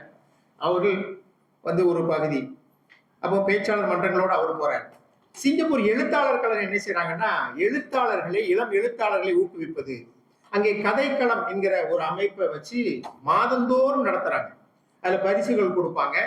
அதுல வந்து மிக சிறப்பான முறையில் அவங்களும் நடத்திட்டு வராங்க. முத்தமிழ் விழா, ஒவ்வொரு அமைப்புமே பல நிகழ்ச்சிகளை நடத்துவாங்க. கவிமாலை என்கிற ஒரு அமைப்பு இருக்கிறது. அது வந்து கவிஞர்களுடைய சங்கமம். அது கவிஞர்கள் எல்லாம் அதுல இருப்பாங்க, கவிதை எழுதுவாங்க. அதுல போட்டி பரிசு எல்லாம் உண்டு, அதெல்லாம் நடக்கும். தமிழர் இயக்கம் என்கிற ஒரு அமைப்பு இருக்கு. அவங்களும் என்ன செய்வாங்கன்னா இந்த மாணவர்களுக்கு வந்து பரிசுகள் கொடுக்கறது, பரிசடி கொடுக்கறதுலாம். சிங்கப்பூர்ல வந்து துவக்கத்துலதான் சீர்திருத்த சங்கம், தமிழ் சீர்திருத்த சங்கம் இருக்கிறது. அதுக்கு தான் சொந்த கட்டடம் இருந்துச்சு. அதுக்கு பிறகு இப்போது வந்து தமிழர் இயக்கத்துக்கு தான் சொந்த கட்டடம் இருக்கு. மற்ற யாருக்கும் இல்லை, எல்லாம் வாடகை இதுகளில் தான் இயங்கிக்கிட்டு இருக்கிறாங்க. கடைநல்லூர் முஸ்லீம் லீக் வந்து என்ன செய்யணும்னா அது ஒரு அமைப்பு. அவங்களும் தமிழ் மொழி விழாவில் பங்கெடுக்கிறாங்க. அவங்களுடைய மோட்டோ என்னன்னு சொன்னா இஸ்லாம் எங்கள் வழி, இன்ப தமிழ் எங்கள் மொழி. அதுதான் அவங்க சொல்றது. நான் மதம் கடந்து எந்த மதம்ங்கிறதுலாம் இல்லை, அவரவர் மதம் அவரவருக்கு. ஆனால் தமிழ் நம்முடையது, தமிழ் நம்முடைய அடையாளம். அதுதான் நம்ம வந்து ஒவ்வொரு முறையும் நாம் வெளியில சொல்லி கொண்டிருக்கக்கூடியது. இப்ப இவ்வளவு சொன்னேன், யார் யாரெல்லாமோ எங்க இருந்தெல்லாமோ வந்தவர்கள் அப்படின்னு. இலங்கையிலிருந்து நம்ம சிங்கப்பூருக்கு வந்த வம்சாவளியினர் அவர்களை நம்ம சொல்லி அவர்களை இங்க உங்கள் மத்தியிலே பாராட்ட வேணும். அதான் நான் சொன்னேன் இல்லையா, முன்னாள் துணை பிரதமர் ராஜரத்னம் அவர்கள் சிங்கப்பூருடைய பற்றுறுதியை எழுதி அவர் வந்து சொன்னது என்னன்னா, தமிழை வந்து வீடுகள் தோறும் பேசணும் அப்படிங்கிறத அவர் மிக வலியுறுத்தி இருக்கிறார். அதுபோக இந்த தமிழ் மொழி பண்பாட்டு கழகம் உருவாவதற்கு அவர் காரணமாக இருக்கிறாரு. பல்வேறு விஷயங்கள்ல இருக்கார். அதுபோக ஒரு ஒரு தமிழறிஞராக இருந்த ஒரு தலைவர் வந்து திரு குமரையா அப்படிங்கிறவங்களும் அங்கே தமிழ் சேவையாற்றி இருந்திருக்கிறார். சிங்கப்பூர்ல சாரங்கபாணி அவருடைய நேரத்தில் வந்து தமிழர் திருநாள் என்பது மிக பிரபலமா நடந்திருக்கு. இந்த பொங்கல் திருநாளை ஒட்டி தமிழர் திருநாள் கிட்டத்தட்ட அதுல 10,000 பேர் அளவுக்கு கலந்துவாங்க. அவ்வளவு பெரிய நிகழ்ச்சி அது. அந்த நிகழ்ச்சியின் போது பல தலைவர்கள், உலக தலைவர்கள், உலக பேச்சாளர்கள்லாம் அழைத்து அங்கே பேச வைத்திருக்கிறார்கள். அப்படி வந்து சிறப்புரையாற்றிய ஒருவர் திரு தனிநாயக அடிகளார் அவர்கள். நாங்க படத்தை பார்த்தேன். தனிநாயகம் அடிகளாருடைய படம் இங்கே வைக்கப்பட்டிருக்கிறது. அவர் சிங்கப்பூரில் வந்து தமிழர் திருநாளில் சிறப்புரையாற்றி இருக்கிறார் ஒரு கல்வியாளர். இப்போ நம்ம தமிழர் என்று சொல்வதற்கு நமக்கு வந்து மிக பெருமையும் பெருமிதமும். காரணம், தமிழ் தொன்மையான மொழி. அது மட்டுமல்ல, அது ஒரு பண்பாடு மிக்க மொழி. நம்மளை வந்து ஒரு பண்பாட்டை நோக்கி வழி நடத்துகிற ஒரு மொழி. இப்ப அரபு நாட்டில் உள்ளவர்கள், அரபுக்கள் என்ன செய்வாங்கன்னு சொன்னா, நாங்கள் அறிஞர்கள், எங்களை தவிர மற்றவர்கள் எல்லாம் அறிவினர்கள், அஜமிகள் என்று சொல்வார்கள். சீனர்கள் என்ன சொல்வாங்கன்னா, நாங்கள் மனிதர்கள், மற்றவர்கள் எல்லாம் பிசாசுகள் என்று சொல்வார்கள். ஆனால் தமிழ்தான் யாதும் ஊரே யாவரும் கெளிர் என்று சொன்னது. எல்லாம் எல்லாம் எல்லாம் நம்ம ஊர் தான், எல்லாரும் நம்முடைய சகோதரர்கள். இது எவ்வளவு பெரிய விஷயம் பாருங்க.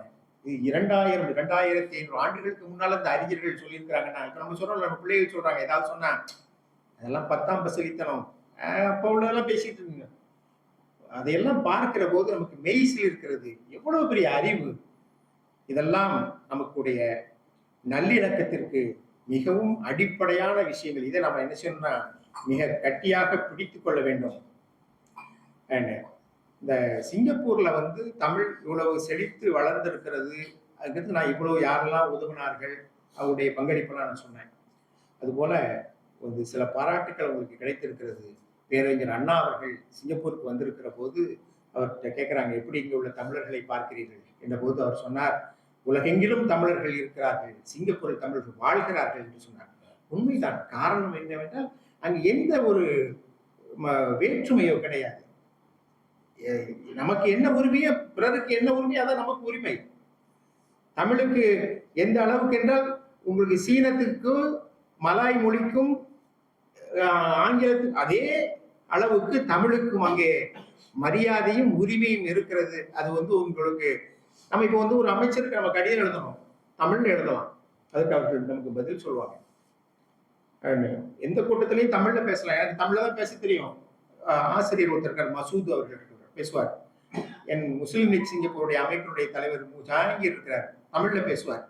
அப்போ அவர்கள் அதையெல்லாம் என்ன செய்வாங்கன்னா அதுக்கு பதில் சொல்லுவாங்க. அதான் சொன்னார், சிங்கப்பூரில் தமிழர்கள் வாழ்கிறார்கள். நான் இவ்வாறு கூறி முடிக்கிறேன். வல்ல இறைவனை வணங்கி வாழ்வோம், தேவையுடையோருக்கு வழங்கி வாழ்வோம், அண்டை அயலாரோடு இணங்கி வாழ்வோம் என்று கேட்டுக்கொண்டு ஒரு நல்லதொரு நிகழ்வில் பங்கேற்று என்னுடைய கருத்துக்களை உங்களோடு பகிர்வதற்காக வாய்ப்பளித்த கொழும்பு தமிழ் சங்கத்திற்கும் அதனுடைய தலைவர் அவர்களுக்கும் பொதுச் செயலாளர் மற்றும் இலக்கிய கலை செயலாளர் திரு தமிழ்மணி மானாமக்கீர் மற்றும் இங்கு திரளாக வருகை தந்து இந்த உரையை கேட்டு சிறப்பித்த உங்கள் அனைவருக்கும் என்னுடைய நன்றியையும் வணக்கத்தையும் தெரிவித்துக் கொள்கிறேன். நன்றி, வணக்கம்.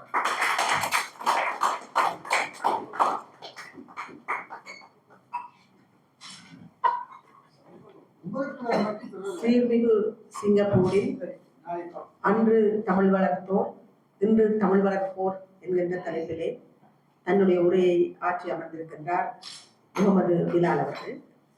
ஒரு சிங்கப்பூரிலே அன்றைக்கு எந்தெந்த நாடுகளில் இருந்தெல்லாம், இந்தியாவில் இருந்தும் இலங்கையிலிருந்தும் சிங்கப்பூருக்கு குடிபெயர்ந்து தமிழ் மக்களாக தமிழை வாழ வைத்துக் கொண்டவர்கள் இருந்தார்கள்.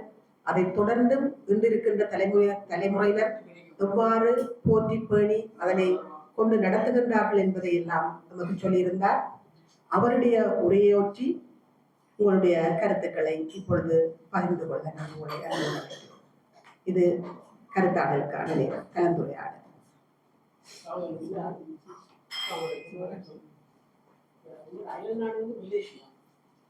மலேசியா பற்றி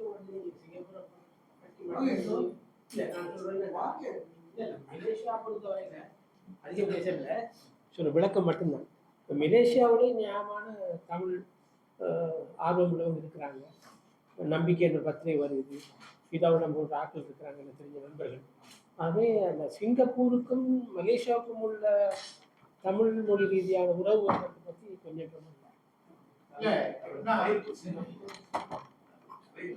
ஏன்னா சிங்கப்பூர் வந்து தனியாக இயங்கிட்டு வருது. தொடர்புகள் இருந்தாலும் கூட அது வந்து எங்களை பொறுத்தவரை ஒரு அயல்நாடு. இப்படி இலங்கை எப்படியோ அது போலதான் மலேசியா. மலேசியாவில் வந்து சில அறிஞர் பெருமக்கள் அங்கு வந்து பேசுவதற்கு வருவார்கள்.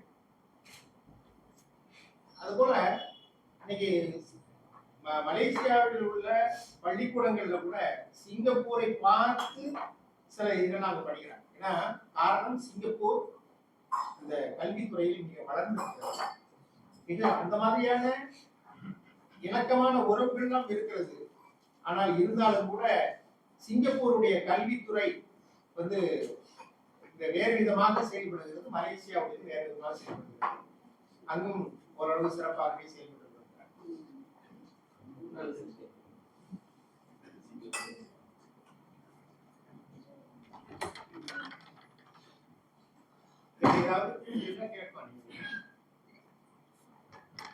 வக்கீலர்கள் சொன்னாங்க. உங்களுக்குள்ளவர் அந்த நானே தான் சொல்ல வேண்டியிருக்கேன்.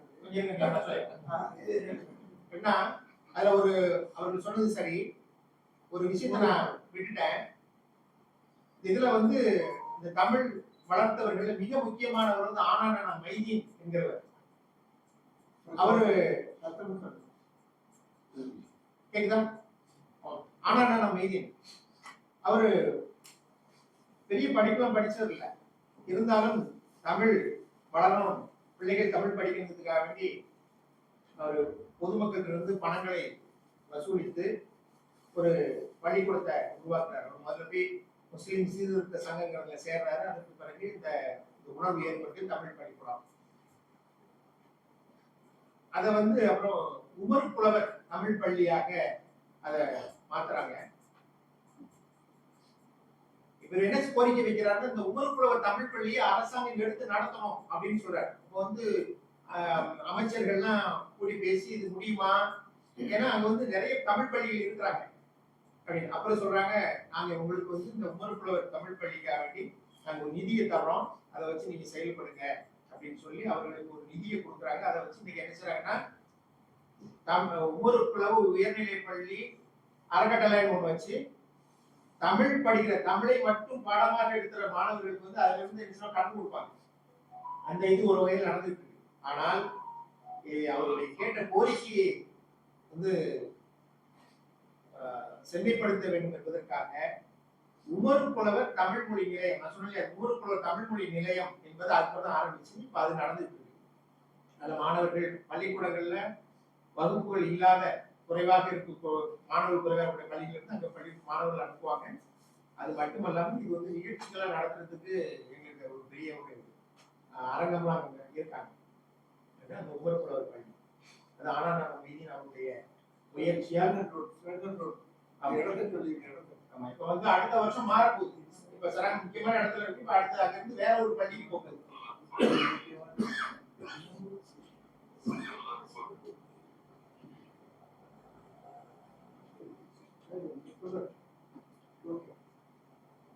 அங்குள்ள வானொலி தொலைக்காட்சியில எல்லாம் தமிழ் ப்ரோகிராம்ஸ் இருக்கு. ஆமா, எப்படின்னா இப்போ வானொலிலாம் 24 மணி நேரம் சேவை ஆயிடுச்சு. நல்லா வந்து குறிப்பிட்ட 6 மணி நேரம் 12 மணி நேரம் வந்து இப்ப 24 மணி நேரம் சேவையா இருக்கு. சமூக வானொலி அல்ல, வந்து 96.8 வந்து சிங்கப்பூருடைய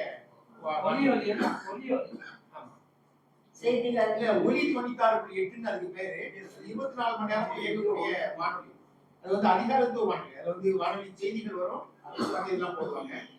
அது போக வந்து பிஸ்மி வானொலின்னு வந்து அது வந்து தான் ஒரு சமூக வானொலி. இந்த சமூக யூடியூப் இது இல்லையா, இந்த இதுல வந்து தொலைக்காட்சியும் அதே போல அவங்க என்ன செய்றாங்கன்னா இரவு 12 மணி வரைக்கும் 12:30 வரைக்கும் 8:30க்கு செய்தி ஒன்று போடுவாங்க, தமிழ் செய்தி. அந்த செய்தியை திரும்பவும் போட்டுட்டு அதோட முடிச்சிருவாங்க. பெரும்பாலும் உள்ள நாடகங்கள் அதெல்லாம் வரும். பல மிக சிறப்பான நிகழ்ச்சிகள் அங்க நடத்துவாங்க. அதெல்லாம் நடத்திருக்காங்க. நிச்சயமாக வரும். ஏன் இலங்கை செய்தி எல்லாம் வரும். நான் சொல்றேன், 1887லயே தமிழ் நேசன்ல இலங்கை செய்தி வந்திருக்கேன். அதெல்லாம் அதனால எல்லா செய்திகளும் வரும். இப்ப இயல் இசை நாடகம் தமிழுக்குரியது. அதுல என்ன அவங்களோட தமிழக பங்களிப்பு செய்யுது? எப்படின்னா இப்ப வந்து இப்ப நாடகம் சொல்லலையா, அதை வந்து நடத்துவதற்கு சில அமைப்புகள் அங்க இருக்கிறாங்க. அதிபதி நாடகம் இன்டர்நேஷனல், அதிபதி இன்டர்நேஷனல் ஒரு நாடகம் இருக்காங்க. அப்புறம் ஏகேடி, அகாட், இப்படி பல அவர்கள் வந்து தனிப்பட்ட முறையில் செல்வாங்க. அது வந்து அந்த இதில் அமைப்பாக இல்லாமல் அங்குள்ள என்ன செய்றாங்கன்னா, அது வந்து ஒரு கம்பெனி மாதிரி நிறுவனமாக நடத்துறாங்க. அப்பதான் அவங்களால பண்ண முடியும். ஏன்னா அவங்க வந்து நுழைவு கட்டணம் வாங்கணும், நுழைவுச்சீட்டு விற்கணும். அதனால அதற்கும் அவங்க வந்து இந்த தமிழ் மொழி மாதங்கள்லேயே ஈடுபடுறாங்க. அவங்களுக்கு இந்த அரசாங்கம் உதவியும் செய்யுது. அதனால கலை, இலக்கியம் எல்லா வகையிலும் உதவி செய்றாங்க. சிங்கப்பூர் மொத்த சனத்தொகையில வந்து தமிழ் பேசுற ஆட்கள் எத்தனை வீதம் போல இருக்கிறாங்க. அடுத்தது இப்ப இந்தியா, இலங்கையில வந்து இலக்கிய விஷயங்கள், நிகழ்வுகள் முக்கியமா நடத்துறதுக்கு கொடுக்குற முக்கியத்துவம் போல சிங்கப்பூர்லயும் முக்கியத்துவம் கொடுக்கப்பட்டு நடைபெறாங்க. எப்படின்னா இப்ப அங்க சிங்கப்பூருடைய இது எப்படின்னா, சீனர்கள் 72%, மலாய்க்காரர்கள் 14%, இந்தியர்கள் நான் சொன்ன நம்ம எல்லாம் வந்துருவோம். அதுல வந்து 9%. இந்த 9%த்தில் 4, முன்னால வந்து அதிகமா இருந்தோம், இப்போ வந்து 4% தமிழ் பேசக்கூடிய மக்கள். இந்த 9ல 4, அப்போ ஏறத்தாழ பாதி, இல்லையா, பாதி சற்று குறைய அப்படி தமிழர்கள், தமிழ் பேசக்கூடிய மக்கள் தமிழர்கள். அங்க இன்னொன்று, நம்ம வந்து தமிழ் மொழியை வந்து தமிழ் மொழிக்கு நிறைய பேர் பங்களித்தவர்கள் மற்றவர்கள் இருக்காங்க. இப்போ வந்து நம்ம சொல்லுவோம் தெலுங்குக்காரர்கள், அது தமிழை தாய்மொழியாக கொள்ளாத நிறைய பேர் வந்து தமிழுக்கு பங்களிச்சிருக்கிறாங்க. நம்ம வந்து அதனாலதான் சொல்றது, சிங்கப்பூர்ல இன்னைக்கும் ஆசிரியர்களா நிறைய பேர் தமிழை தாய்மொழியாக கொள்ளாதவர்கள் நிறைய பேர் இருக்கிறாங்க. தமிழ் கற்றுக்கொண்டு, ஏன்னா 1997 தமிழ் ஆசிரியர்களுக்கு அவங்க ஒரு பெரிய பஞ்சம்னு சொல்லலாம், தட்டுப்பாடு ஏற்பட்டு வெளிநாடுகள்ல இருந்தெல்லாம் அழைச்சாங்க. இப்போ என்ன நிலைமைன்னா, இப்போ அரசாங்கம் என்ன சொல்லுதுன்னா, நீங்க திரும்பவும் வெளிநாட்டுல இருந்தெல்லாம் இது பண்ணக்கூடாது, உள்ளூர்ல வந்து நீங்க தமிழ் ஆசிரியர்களை உருவாக்குங்கள் அப்படின்னு சொல்லி இப்போ வந்து அங்குள்ள பாலிடெக்னிக்ஸ்ல இது ஒரு பாடமா கொண்டு வந்திருக்கிறாங்க. சிங்கப்பூர் சமூக அறிவியல் பல்கலைக்கழகத்துல வந்து இளங்கலை தமிழ் படிக்கக்கூடிய வாய்ப்பு வந்திருக்கு. நிறைய பேர் அது மாதிரி படிச்சு தமிழ் ஆசிரியர்களாக வந்துட்டு இருக்கிறாங்க. அதனால அதற்கான வாய்ப்புகள் இருக்கு. எல்லா வகையிலும் வந்து அங்க நீங்க ஒரே ஒண்ணு மட்டும்தான், கட்சி அரசியல் அங்க பேசக்கூடாது, மத துவேஷம் பேசக்கூடாது, மற்றபடி நம்ம செஞ்சுக்கலாம்.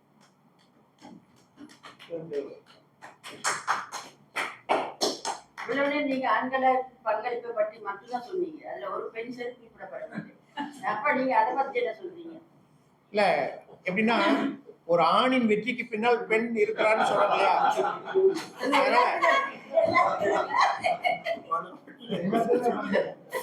இல்ல இல்ல, நல்ல ஒரு கேள்வி, சரியான கேள்வி, அவங்கள பாராட்டணும். இருக்கிறாங்க, இல்லாம இல்ல, இருந்திருக்கிறாங்க. இப்ப கூட வந்து ஒரு எழுத்தாளர் நூர்ஜஹான் சுலைமான் அப்படின்னு இருக்கிறாங்க. நான் எழுத்தாளர்கள் பத்திலாம் நம்ம சொல்லலை, நம்ம வந்து அந்த அமைப்புகள் அப்படித்தான் நம்ம போனோம். அதனாலதான் ஏன்னா தனிப்பட்ட முறையில் சொல்வதானால் நான் நிறைய பேரை சொல்ற மாதிரி இருக்கும். நான் சொல்லி முடிச்சுட்டாங்க, போய் இறங்குறதுக்குள்ள நிறைய பேர் சொல்லுவாங்க, என் பேர்லாம் ஏன் சொல்லலை. அதனாலதான் நான் வந்து அதை சொல்லலை. நூர்ஜஹான் சுலைமான் ஒருத்தவங்க இருக்கிறாங்க, ஒரு கவிஞர், நல்ல ஒரு உங்களுக்கு கிட்டத்தட்ட 75 வயதுக்கு மேல ஆச்சு. இன்னைக்கு போன வாரங்கள் சென்ற வாரம் கூட இந்த கவிமாலை சொன்னேன் இல்லையா, கவிமாலை வந்து ஒரு கவிஞருடைய சரணாலயமா இருக்குன்னு சொன்னோம் இல்லையா, அதில் அவங்க போட்டி கவிதை அனுப்பி இந்த வயது மூப்பின் காரணமாக எதுல போடணும்னு தெரியல அவங்களுக்கு. பொதுக்குழுவில் பொது வாட்ஸ்அப்ல கொண்டு போட்டாங்க. அப்புறம் ஒருத்தர் வந்து அது இல்லை இங்க போடக்கூடாதுன்னு சொல்லி எடுக்கிறார். நான் அப்புறம் விசாரித்த போது சொன்னாங்க அதற்கு தான் முதல் பரிசு கிடைத்தது. ஏன்னா அந்த மாதிரி சிறப்பான எல்லாம் இருக்கிறாங்க, அவங்க இருக்கிறாங்க, வானிலை அறிவிப்பார்கள். இப்ப வந்து இந்த தங்கமுனை விருதுன்னு சொன்னேன் இல்லையா, அதுல வந்து நிறைய பேர் பெண்கள் தான் பரிசுலாம் வாங்கியிருக்காங்க. பரிசு வாங்குறதெல்லாம் பெண்கள் தான், மற்றதெல்லாம் தான் ஆண்கள். அம்மா கேளுங்க, உட்கார்ந்து. நான் சிங்கப்பூருக்கு நான் சொல்றேன் நான் வந்து 5ஆம் ஆண்டு 2005 இருந்து 2015 வரையும் சிங்கப்பூர்ல மகள் வேலை செய்தவர்கள் அமைந்திருந்தனர். அவர்கள் ஆஸ்திரேலியாவுக்கு மைக்ரேட் போட்டினார். அப்ப எனக்கு சரியான உண்மையா தூக்கமா இருந்தது. என்னன்னா என்னுடைய பேர பிள்ளைகள் தமிழ் படித்து தமிழ்ல நல்ல பரிசுகளும் எடுத்திருக்கிறார். சிங்கப்பூர்ல ஃப்ரீ ஸ்கூல் சாரதாவில் படித்தேன். சாரதா ஸ்கூல்ல பள்ளிக்கூடத்துல. பிறகு வகுப்புகள்லையும் நல்ல நல்லா செய்யறவ. இப்ப எனக்கு அது ஆஸ்திரேலியாவிலேயே அவர்கள் இந்த ஏழு மாதிரி அந்த யூனிவர்சிட்டிக்கு போற இது தமிழ் மொழி நல்ல கை கொடுத்திருக்கு. ரொம்ப மகிழ்ச்சிமா, மகிழ்ச்சி மகிழ்ச்சி. அதோட நாங்கள் அந்த தமிழ் மொழியில ட்ரெயினில் இருந்தாலும் தமிழ் மொழியில சொல்லுவாங்க. ஆமா, ஒன்றுக்கும் கஷ்டப்பட தேவையில்லை. போனாலும் இப்படியும் போய் பயம் இல்லாமல் உண்மையில அந்த 10 வரையும் சரியான சம்பூர்ணமா இருக்கும். அது போலதான் நம்மளும் நினைக்கிறோம். எல்லா நாடுகளும் அப்படி வந்துட்டா உலகமே ரொம்ப சிறப்பா போயிடும். அதோட பயமும் இல்லை. எத்தனை மணியிலையும் நாளைக்கு எத்தனை வயசு இருக்கு? இப்ப 98 80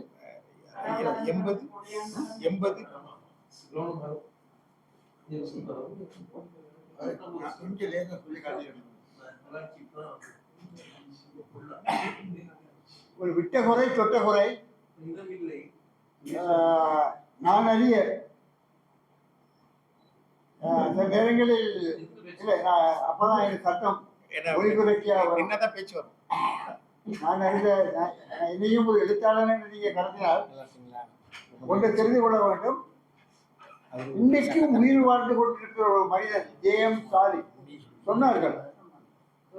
இந்த ஜேஎம் சாலியுடைய பங்களிப்பு ஆனந்த விகடனில் தோன்றுகிறது. உங்கள் ஒருவருக்குமே தெரியாது. அதிலிருந்து போகிறது சிங்கப்பூர் தமிழ் நேசன், அதுக்கு பிறகு மலேசியாவுக்கு போகிறது. இன்றும் இவர் பக்கத்தில் சிங்கப்பூர்ல அந்த மனிதன் 80 வயது மனிதனாக இருக்கிறார் என்பதை அந்த வயதையும் கடந்த நான் சொல்கிறேன். அந்த ஆளுன்னு சொல்றதே தவறு. அந்த அற்புதமான ஒரு படைப்பிடிக்கவாதி தமிழுக்காக வாழ்ந்து தமிழுக்காகவே மறிக்கப் போகிறார். இன்னைக்கு சிங்கப்பூர்ல நிறைய பேர் இன்னைக்கு வந்து சரியான்னு கேட்டுக்கொள்கிறேன்.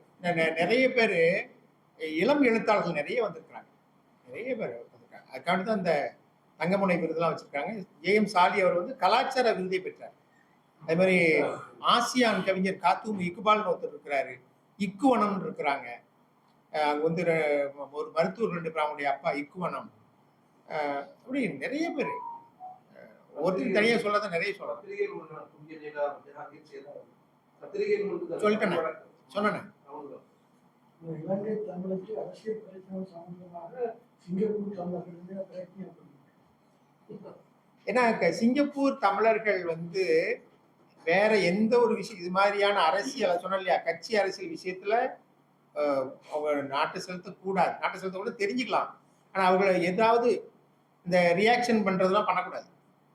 அதுதான் சிங்கப்பூருடைய சட்டம். ஏன்னா அவங்க வேலையை அவங்க பார்த்துட்டு போயிட்டே இருக்கணும் அப்படிங்கிறது தான் அவங்க வச்சிருக்கிறாங்க. மனிதாபிமான உதவிகள் வரும்போது செய்வாங்க. இப்போ வந்து ஒரு பேனத்தை இப்போ ஏற்பட்டுச்சு, இதுக்கு செய்வாங்க. ஏன்னா வந்து செஞ்சிலுவை சங்கத்தை தான் ஏற்பாடு பண்ணியிருந்தாங்க. நான் கூட அங்கே வந்து முஸ்லீம் முயிஸ்ங்கிற ஒரு அமைப்பு இருக்கு, முஸ்லீம் முகாமா இஸ்லாம் சிங்கப்பூரா இஸ்லாமிய சமய மன்றம் இருக்கு. இப்போ அவங்க வந்து என்ன பண்ணாங்கன்னா காசாவுக்காண்டி, இப்போ நான் அந்த தலைவர்கிட்ட கேட்டேன் நீங்க இலங்கைக்கு என்னன்னு, அப்போ சொன்னார் இல்லை இல்லை ஒவ்வொன்றும் அரசாங்கம் பிரித்து கொடுத்துருக்கு, இலங்கை விஷயத்த வந்து செஞ்சிலுவை சங்கத்தை தான் பார்க்க சொல்லியிருக்காங்கன்னு பார்த்தோம். ஒவ்வொருத்தரும் இப்போ ஒவ்வொருத்தருக்குமே தனி தொடர்புகள் இருக்கும். அது போக இல்லாமல் நான் வந்து சார்ந்திருக்கக்கூடிய ஜெம் ட்ரேடர்ஸ் அசோசியேஷன் அவங்க கூட நாங்கள் என்னன்னா போய் நம்ம உடைய தூதரை பார்த்து கொடுத்துட்டு வந்தோம். அது மாதிரி அந்த அரசியல் சம்பந்தம் இல்லை, இந்த மாதிரியான விஷயங்கள்ல இது பண்ண மாட்டாங்க. மற்ற இதுகள்லாம் உதவிகள் அதெல்லாம் செய்யலாம். அங்கே அரசியல் செய்ய விரும்புகிறோம், உணர்வு இருக்கிறது. நாங்கள் சட்டம் போடுறோம், அங்கேயும் சட்டம் போடுறாங்க. ஜனாதிபதி தமிழ் பேசுவாங்க. ஐயா சொல்லுங்க. ஜனாதிபதி தமிழ் பேசுவாங்க. தமிழ் அவருக்கு அவ்வளவா பேச முடியலாது, கொஞ்சம் கொஞ்சம் பேசுவார். அவர் வந்து இலங்கை வம்சாவளி தான். நம்ம தர்மன் சண்முகரத்னம் அவர்கள் இப்போ வந்து அங்கே அதிபராக இருக்கக்கூடியவர் இலங்கை வம்சாவளி தான் இதுன்னு. ஆனால் அதிகமாக தமிழ் பேச முடியாது, ஏன்னா அவர் வந்து தமிழ் கற்றுக்கல. ஏன்னா அந்த நேரத்தில் வந்து இந்த மாதிரியான ஒரு இருமொழி கொள்கை இல்லை. அவங்க வந்து ஆங்கிலம் தமிழ் அது மாதிரி சிலவங்க வந்து சீனம் அப்படிலாம் படிச்சுட்டாங்க அப்படி. ஆனால் அது ஆனால் வந்து ஆனால் ஐயா அதோட இப்போ தமிழ் தெரியல அப்படின்னா கூட ஆனால் தமிழுக்காக வந்து அவங்க செய்யறது நிறைய. இன்னைக்கு தமிழ் சிங்கப்பூரில் நிலைத்திருக்கிறதுக்குன்னா இப்போ அவங்கெல்லாம் ஒரு இதாக இருக்கிறாங்க, உறுதி சொல்றாங்க தமிழ் நிலைத்திருக்கும், நீங்க வந்து உங்க கடமையை செய்யுங்க. இப்போ என்ன எல்லா ஊர்லயும் உள்ள பிரச்சனை தான், வீடுகளில் தமிழ் பேசுறது குறைஞ்சிருச்சு, இப்போ பேசுறதே குறைஞ்சி போச்சு. தமிழ்ல பேசுறதுங்க எடுத்த உடனே ஒரு கைபேசி எடுத்துடுறோம், ஏன்னா பேசுவதே குறைந்து விட்டது. நம்ம வந்து தமிழ்ல பேசணும் அப்படிங்கிறது தான். குறைந்தபட்சம் வீடுகள்லையாவது பேசணும், ஏன்னா முடியல. இப்போ நானே நினைச்சு பார்க்குறேன், இப்போ இரவு நேரத்தில் சொல்லுவாங்க இரவு நேரம் உணவுக்காக வந்து உட்காந்து பேசுங்கம்பாங்க. நம்ம போய் உட்காந்துடுறோம், மனைவி இருக்கிறாங்க, பிள்ளைகள் எங்கன்னு சொன்ன அன்னைக்கு ஒருத்தன் ஜிம்முக்கு போயிருக்கிறான், ஒருத்தன் அதுக்கு போயிருக்கான், இதுக்கு போயிருக்கான். அப்போ இல்லை, அவன் வேற அவனுக்கு வேற நேரமா இருக்கு, நமக்கு வேற நேரமா இருக்கு. இப்படிதான் இருக்கு உலகம், முழுதா இதைத்தான் இருந்துச்சு. சொல்லுங்க.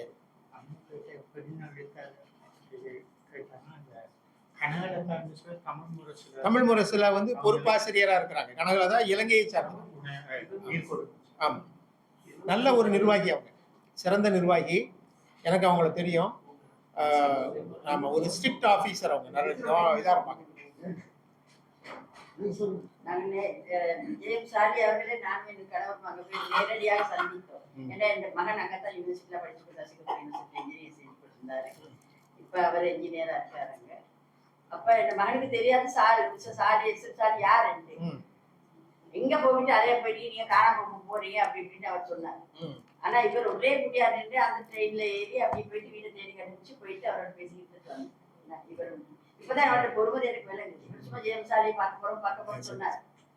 ஆனா இவ்வளவு பொறுமதி மிக்க இப்பதான்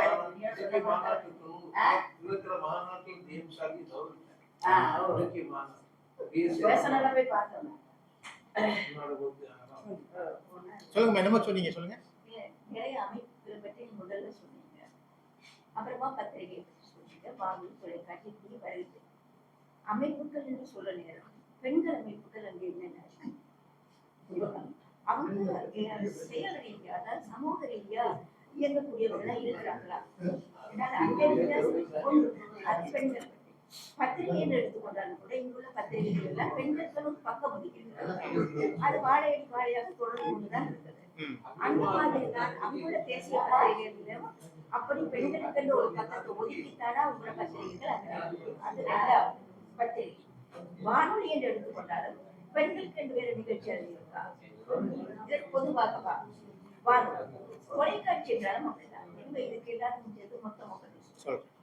எப்படின்னா அங்குள்ள அமைப்புகள்ல வந்து இப்போ பெண்களுக்கு அப்படின்னா அங்க வந்து ஆண் பெண் அப்படி எல்லாம் சமம் தான் பார்ப்பாங்க. ஏன்னா அதுல வந்து ஏன்னா அது வந்து சீனர்கள் அதிகமா உள்ள நாடு.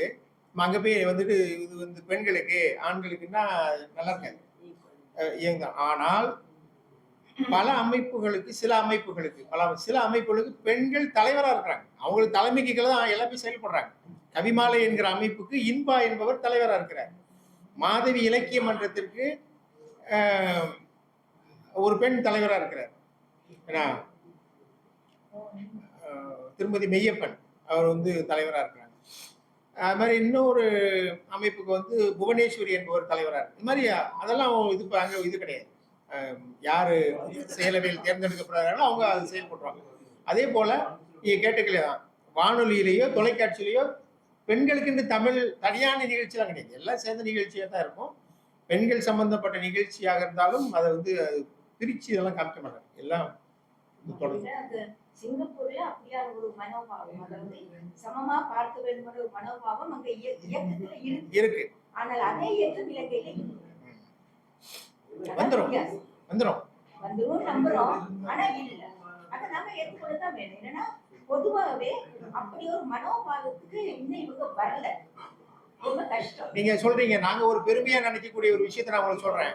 உலகத்திலேயே முதலில் ஒரு அரசியல் ஆட்சி தலைவராக ஒரு பெண்ணை கொண்டு வந்தது இலங்கை. சரியா? இன்னைக்கு அமெரிக்காவால் கூட அது செய்ய முடியல. அமெரிக்காவில் யாரோ ஒரு கமலா ஹாரிஸை கொண்டு முடியல, ஹிலரி கிளின்டனை கொண்டு வர முடியுதா? ஹிலாரி கிளின்டனை கொண்டு வர முடியல, இவங்களை கொண்டு வர முடியல. ஆனால் இலங்கை எப்போ எத்தனை வருஷம் ஆச்சு மேடம்? அது 65 வருஷத்துக்கு அப்போ வந்து கொண்டு வந்திருக்காங்க. அதான் அதற்கு பிறகுதான் வந்து இந்தியாவில் வந்திருக்கிறாங்க. மார்கரெட் தாட்சர் வந்திருக்கிறாங்க. அதெல்லாம் வந்திருக்கு. அதெல்லாம் பெருமை தானே? பெருமைதான். ஆனா எப்படி வந்தா ஹஸ்பண்ட் எப்படின்னா நம்ம அப்படி சொல்லிட முடியாது.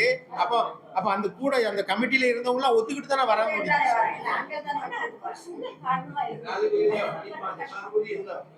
சிங்கப்பூர்ல ஹலிமா யாக்கோப் இருந்தாங்க. நீங்க தலைவராக இலங்கையில விட மாட்டாங்க. இலங்கையில முடியாது, தனி வர்றது கஷ்டம். நம்மளே விட மாட்டாங்க. நீங்க கலை விழாக்கள், தமிழ் கலை விழாக்கள் நடத்துவீங்களா? எல்லாரும் பாக்குற மாதிரி நாடகம், ஸ்பீச், அது எல்லாமே நடத்துவீங்களா? இப்ப வந்து ஐயா 4 லாங்குவேஜ், ஆங்கிலம், மலாய், சீனம், தமிழ் அதிகாரத்துவ மொழின்னு சொல்லுவாங்க. இந்த 4மே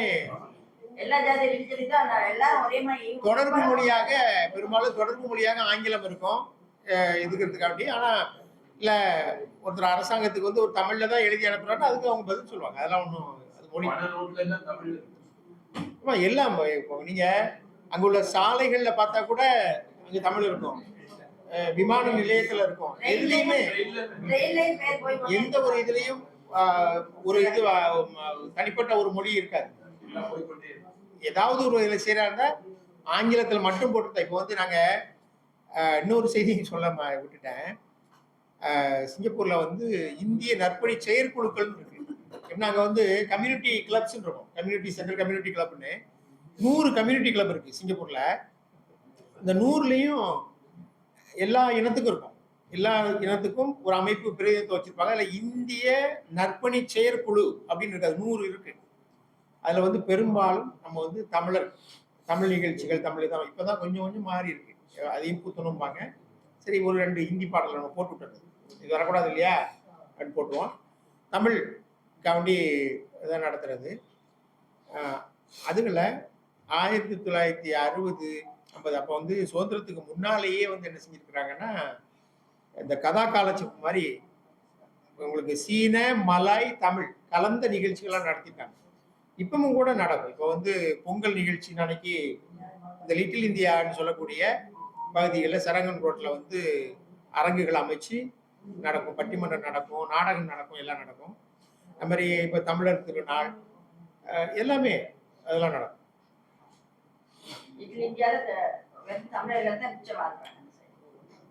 மற்ற கடைகள்லாம் இருக்கு. நமக்கு வந்து லிட்டில் இந்தியான்னு பேர் வச்சிருக்கிறோம்ல, அதனால அதிகமான போக்குவரத்து அங்கே வந்து தமிழ் சம்பந்தப்பட்ட பொருட்கள் கிடைக்கும்.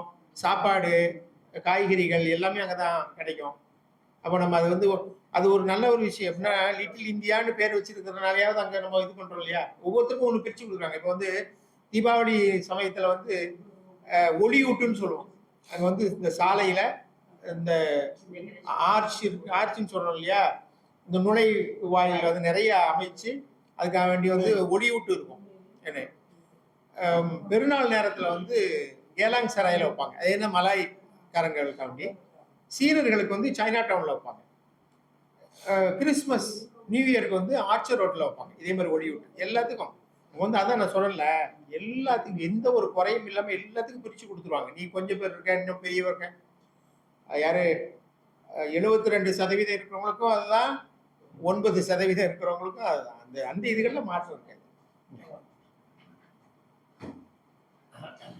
ஓகே ரொம்ப நன்றி. ஓகே கொஞ்சம் ஒரு நிமிஷம்.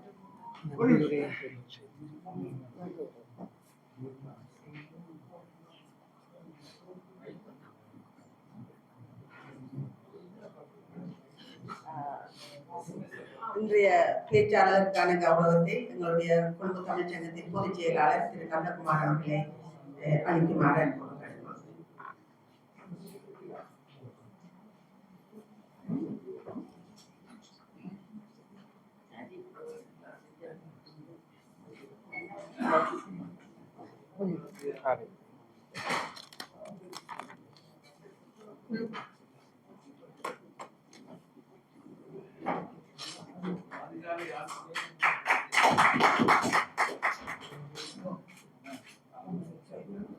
ஓகே